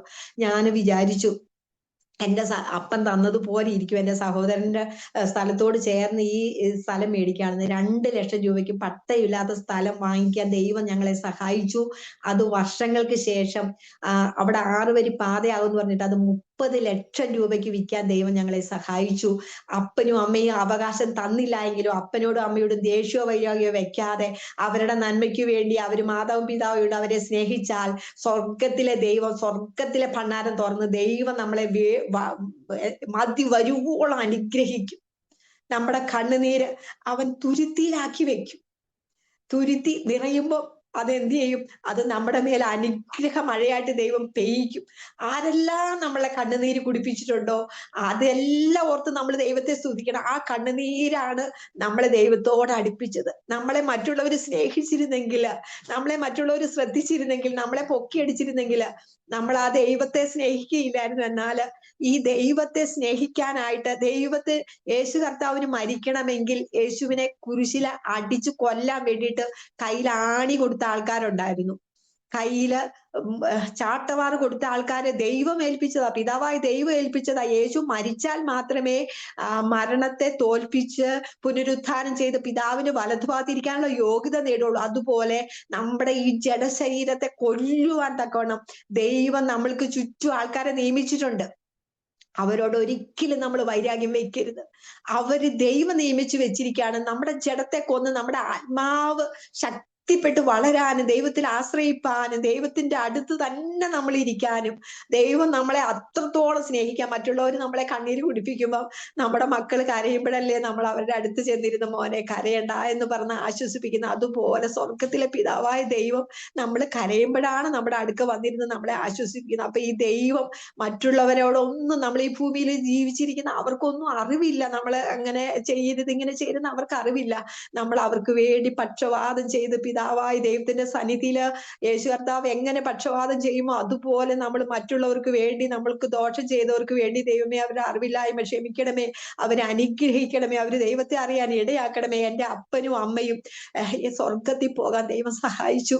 എൻ്റെ അപ്പം മരിച്ചു. എൻ്റെ അപ്പം മരിച്ചപ്പോ ഞാൻ എൻ്റെ കാലിൽ പിടിച്ചുകൊണ്ട് നിന്നിട്ട് ഞാൻ ദൈവത്തിന് സ്തോത്രം പറഞ്ഞു. എൻ്റെ അപ്പനെ നീ അവിടുന്ന് ഒരുക്കിയെടുത്ത് സ്വർഗത്തിൽ കൊണ്ടുപോയി. അപ്പാ നീ എൻ്റെ അപ്പന്റെ അടുക്കലേക്ക് ഞാൻ മരിക്കുമ്പോ എന്നെയും ആ സ്വർഗത്തിലേക്ക് എടുത്തോണ്ട് പോണേ എന്ന് പ്രാർത്ഥിച്ച് സ്തോത്രം പറഞ്ഞു. എൻ്റെ അപ്പം മരിച്ചപ്പം നരകത്തിൽ പോകുന്ന ദുഷ്ടശക്തികൾ എന്നോട് പറഞ്ഞു.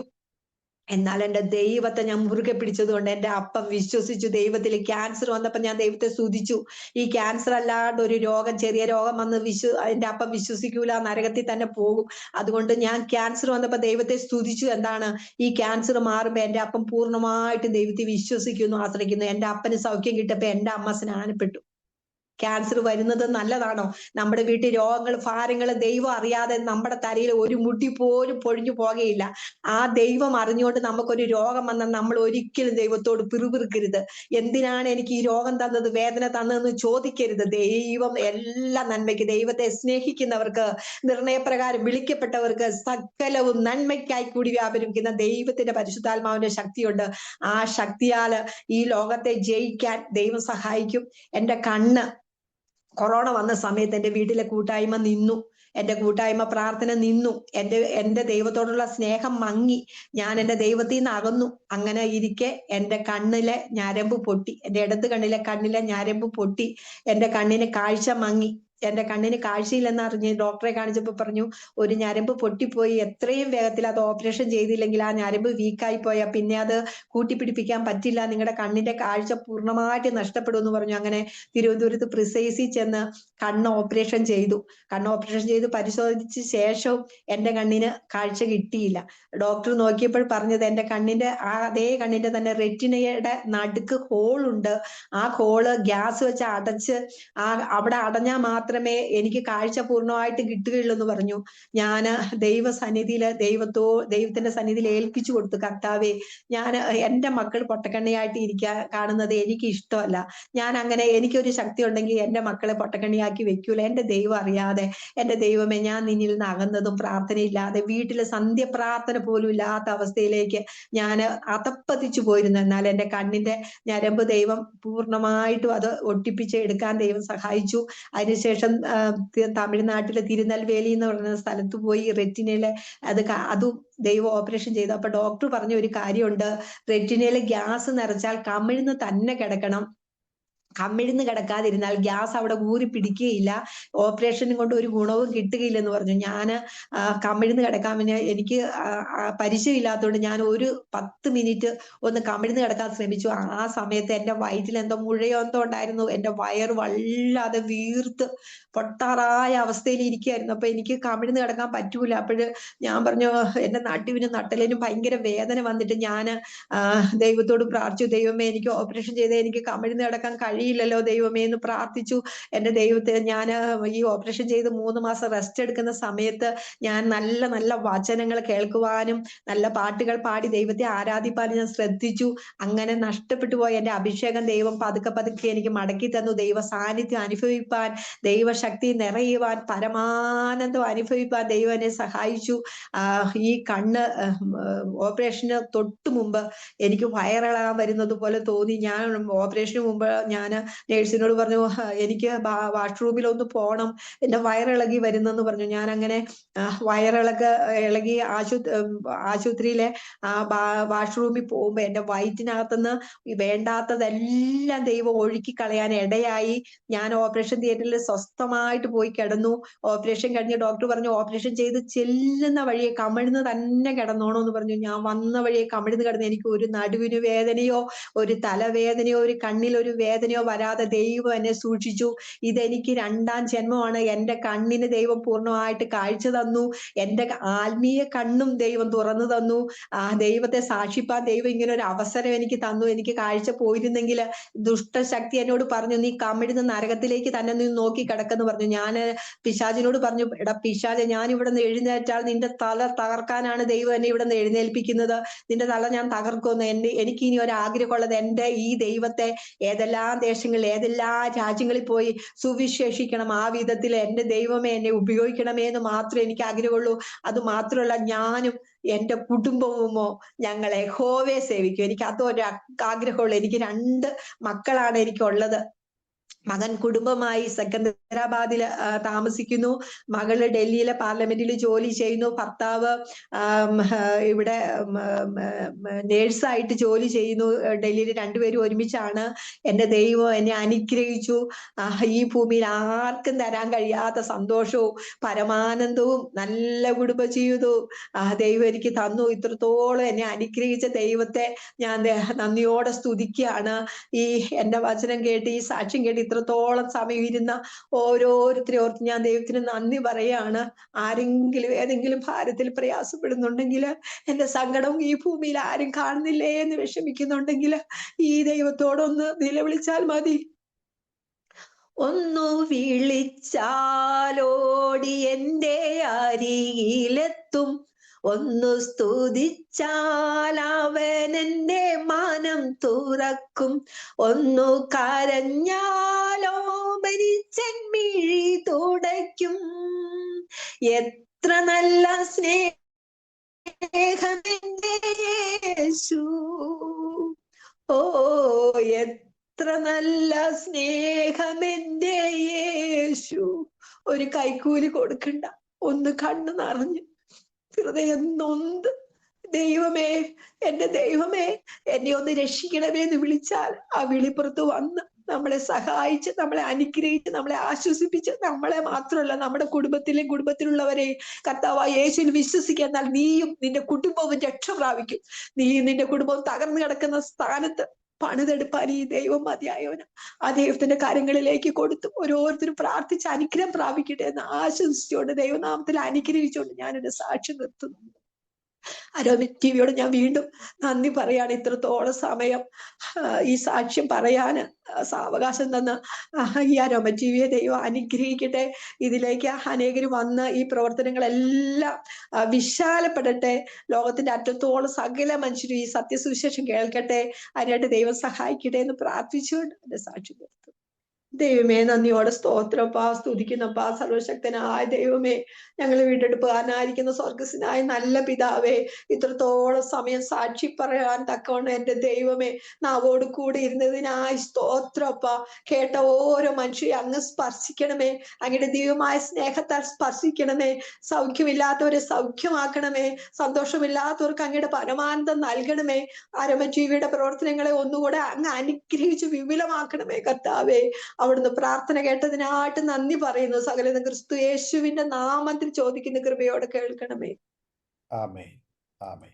താങ്ക് യു കർത്താവിന്റെ വിലപ്പെട്ട ദാസി സിസ്റ്റർ ജാൻസി ജേക്കബ്. ഇത്രത്തോളം സമയം വളരെ അനുഗ്രഹിക്കപ്പെട്ട ഹൃദയസ്പർശിയായ ദൈവം നടത്തിയ അത്ഭുതകരമായ ജീവിതാനുഭവങ്ങളെ കുറിച്ച് ദൈവനാമ മഹത്വത്തിന് വേണ്ടി അരോമ TV ശ്രോതാക്കളോടൊപ്പം പങ്കുവയ്ക്കുവാൻ സ്വർഗത്തിലെ ദൈവം കൃപ ചെയ്തത് ഓർത്ത് ഞാൻ കർത്താവിന് മഹത്വം കരയേറ്റുന്നു. വളരെ അനുഗ്രഹിക്കപ്പെട്ട മാതാപിതാക്കന്മാർക്ക് മൂത്ത മകളായി ജനിച്ച് ഈ ഭൂമിയിൽ വളർത്തപ്പെടുവാൻ ദൈവം അവസരം ഒരുക്കി. വളരെ ചെറുപ്പത്തിൽ തന്നെ പുണ്യ പുരാണങ്ങൾ അടങ്ങിയതായ സിനിമകളും പുസ്തകങ്ങളും കഥകളും കാവ്യങ്ങളും വായിച്ച് മനസ്സിലാക്കി ആ നിലകളിലൊക്കെ ഒരു ജീവനുള്ള ഒരു ദൈവത്തെ, സത്യദൈവത്തെ അന്വേഷിക്കുന്ന ഒരു തീഷ്ണ മനോഭാവമുള്ള ഒരു വ്യക്തിയായി വളരെ ചെറുപ്പം മുതൽ തന്നെ ജീവിതം ആരംഭിച്ച അനുഭവങ്ങൾ പ്രാരംഭത്തിൽ ഓർപ്പിക്കുകയുണ്ടായി. എന്നാൽ പിന്നത്തേതില് ആ തീഷ്ണത വർദ്ധിച്ച് അതിൻ്റെ മൂർധന്യാവസ്ഥയിലേക്ക് എത്തിച്ചേരുമ്പോൾ ആരെ അന്വേഷിച്ചോ എന്തന്വേഷിച്ചോ അത് കണ്ടെത്തുകയാണ്. കർത്താവായ യേശു ക്രിസ്തു, ജീവനുള്ള ദൈവം, സംസാരിക്കുന്ന ദൈവം, സത്യദൈവം, നമ്മോട് കൂടെയിരിക്കുന്ന, നമ്മെ ആശ്വസിപ്പിക്കുന്ന, നമ്മെ വഴി നടത്തുന്ന, നമ്മെ രക്ഷിക്കുന്ന, നമ്മുടെ പാപങ്ങളെ കഴുകി ശുദ്ധീകരിപ്പാൻ കഴിവുള്ള, പൂർണ്ണമായി രക്ഷിപ്പാൻ കഴിവുള്ള, നിത്യതയിൽ കൊണ്ടുപോകാൻ, സ്വർഗത്തിൽ കൊണ്ടുപോകുവാൻ കഴിവുള്ള ഒരു ദൈവം ആരെന്ന് തിരിച്ചറിയുവാൻ, ആ ദൈവത്തിന് വേണ്ടി ജീവിതം സമർപ്പിക്കുവാൻ ദൈവം കൃപ ചെയ്തു. സ്തോത്രം. വിശ്വസിക്കുന്നവരുടെ മേൽ വ്യാപരിക്കുന്ന ആ അത്യന്ത ശക്തി കർത്താവിൻ്റെ ദാസിയുടെ ജീവിതത്തിൽ അനുഭവിക്കുവാൻ ദൈവത്തിന് പ്രസാദം തോന്നി. പിന്നീട് അങ്ങോട്ടുള്ള ജീവിതം വളരെ അനുഗ്രഹിക്കപ്പെട്ട നിലയിൽ നയിപ്പാൻ കർത്താവ് സഹായിച്ചു. അനുഗ്രഹിക്കപ്പെട്ട കുടുംബജീവിതം, നല്ല മാതൃകയുള്ള മാതാപിതാക്കന്മാരോടൊപ്പമുള്ളതായ പിന്നീടുള്ള ജീവിതവും, വിശ്വാസ ജീവിതവും ക്രിസ്തീയ ജീവിതവും ആത്മീയ ജീവിതവും വളർത്തിക്കൊണ്ടുവന്നു. പിന്നീട് ഇങ്ങോട്ട് ഒരുപാട് ആത്മീയ ശുശ്രൂഷകൾ ചെയ്യുവാൻ, ഒരുപാട് പേർക്ക് പ്രാർത്ഥിപ്പാൻ, സുവിശേഷം പറയുവാൻ, സാക്ഷ്യം പ്രസ്താവിപ്പാൻ ഒക്കെ ദൈവ അവസരങ്ങളെ ഒരുക്കി. ആ നല്ല ദൗത്യത്തിൽ പങ്കാളിയാകുവാൻ ദൈവം ഒരുക്കി തന്ന അവസരങ്ങളെല്ലാം വേണ്ടതുപോലെ പ്രയോജനപ്പെടുത്തി എന്ന് കേൾക്കാൻ കഴിഞ്ഞു. ദൈവം അനുഗ്രഹിക്കട്ടെ എന്ന് ഞങ്ങൾ പ്രാർത്ഥിക്കുന്നു. സൗഖ്യത്തോടെ, ആരോഗ്യത്തോടെ, ദീർഘായുസോടെ കർത്താവിന് വേണ്ടി സാക്ഷ്യം വഹിപ്പാൻ, നിലകൊള്ളുവാൻ, ശുശ്രൂഷയിൽ വർദ്ധിച്ചു വരുവാൻ, അവസാന നിമിഷം വരെയും കർത്താവിൻ്റെ ഈ നല്ല സാക്ഷ്യം നഷ്ടപ്പെട്ടു പോകാതെ ദൈവം സഹായിക്കേണ്ടതിന് വേണ്ടി ഞങ്ങളും പ്രാർത്ഥിക്കുന്നു. കർത്താവിൻ്റെ ദാസി ഇത്രത്തോളം സമയം വളരെ വിലപ്പെട്ട ജീവിതാനുഭവങ്ങൾ പങ്കുവയ്ക്കുവാൻ അരോമ TV പ്രേക്ഷകരോടൊപ്പം സമയം വേർതിരിച്ചതിന് നന്ദി, സ്നേഹവും കടപ്പാടും അറിയിക്കുന്നു. കർത്താവ് ധാരാളമായി അനുഗ്രഹിക്കുമാറാകട്ടെ. പ്രേക്ഷകരെ, ഈ സാക്ഷ്യം നിങ്ങൾക്കും വേറൊരു അനുഭവമായി തീർന്നു ഞങ്ങൾ വിശ്വസിക്കുകയാണ്. നിങ്ങളുടെ പ്രിയപ്പെട്ടവർക്ക്, സുഹൃത്തുക്കൾക്ക് നിങ്ങൾ ഷെയർ ചെയ്ത് കൊടുക്കുകയാണ്. വളരെ തീഷ്ണതയുള്ള സൂപ്പർ അനുഭവങ്ങളെക്കുറിച്ച്, ദൈവീയ ഇടപെടലുകളെക്കുറിച്ചൊക്കെ നമുക്ക് കേൾക്കാൻ കഴിഞ്ഞു. നമ്മുടെ ഓരോരുത്തരുടെയും ജീവിതത്തിലും ഈ ദൈവത്തിന് പ്രവർത്തിപ്പാൻ കഴിയും എന്നുള്ളതിൻ്റെ വ്യക്തമായ തെളിവാണ് ഈ സാക്ഷ്യം. ആകയാൽ നിങ്ങളുടെ പ്രിയപ്പെട്ടവർക്ക്, സുഹൃത്തുക്കൾക്ക് നിങ്ങൾ ധൈര്യത്തോടെ ഈ സാക്ഷ്യം ഷെയർ ചെയ്ത് കൊടുക്കണം. അവരും കേൾക്കട്ടെ, അവരും അനുഗ്രഹിക്കപ്പെടട്ടെ. ദൈവനാമം അതിലൂടെ മഹിമപ്പെടുവാൻ, വിടുതലുകൾ നടക്കുവാൻ മുഖാന്തരമായി തീരുമെന്ന് ഞാൻ വിശ്വസിക്കുന്നു. നിങ്ങളുടെ വിലയേറിയ അഭിപ്രായങ്ങളും നിർദ്ദേശങ്ങളും കമന്റ് ബോക്സിൽ രേഖപ്പെടുത്താൻ മറക്കരുത്. ഒരു പ്രാർത്ഥനാ വിഷയമുണ്ടെങ്കിൽ ഞങ്ങളുമായി പങ്കുവയ്ക്കാൻ ആഗ്രഹിക്കുന്നുവെങ്കിൽ, കൂടുതൽ കാര്യങ്ങൾ അറിയുവാൻ ആഗ്രഹിക്കുന്നുവെങ്കിൽ സ്ക്രീനിൽ കാണുന്ന വാട്സപ്പ് നമ്പറിൽ ഞങ്ങളെ അറിയിക്കൂ. ഞങ്ങൾ നിങ്ങൾക്ക് വേണ്ടി പ്രാർത്ഥിക്കുകയും മറുപടി തരികയും ചെയ്യുന്നതായിരിക്കും. സാക്ഷ്യം പറഞ്ഞ പ്രിയപ്പെട്ടവരോടൊപ്പം എല്ലാ തിങ്കളാഴ്ചയും രാത്രി 8:30 മണി മുതൽ ഓൺലൈനിലൂടെ നടക്കുന്ന പ്രാർത്ഥനാ കൂട്ടായ്മയിലും നിങ്ങൾക്കും പങ്കെടുക്കാവുന്നതാണ്. അടുത്ത അനുഗ്രഹിക്കപ്പെട്ട ഒരു സാക്ഷ്യവും വചനചിന്തയുമായി നാം വീണ്ടും കൂടി കാണുമ്പോഴേയും എല്ലാ പ്രിയപ്പെട്ടവർക്കും goodbye. God bless you all. ആമേൻ. ആമേൻ. നമ്മുടെ മകന്റെ വിവാഹം കുറച്ച് ടെൻഷനായിരുന്നു. അപ്പോഴാണ് ഞങ്ങൾ aromamary.com രജിസ്റ്റർ ചെയ്തത്. അവിടെ നിന്നാണ് നമ്മുടെ മകന് നല്ലൊരു പെൺകുട്ടിയെ കണ്ടെത്തിയത്. ഇന്ന് തന്നെ aromamary.com ഡൗൺലോഡ് ചെയ്യൂ.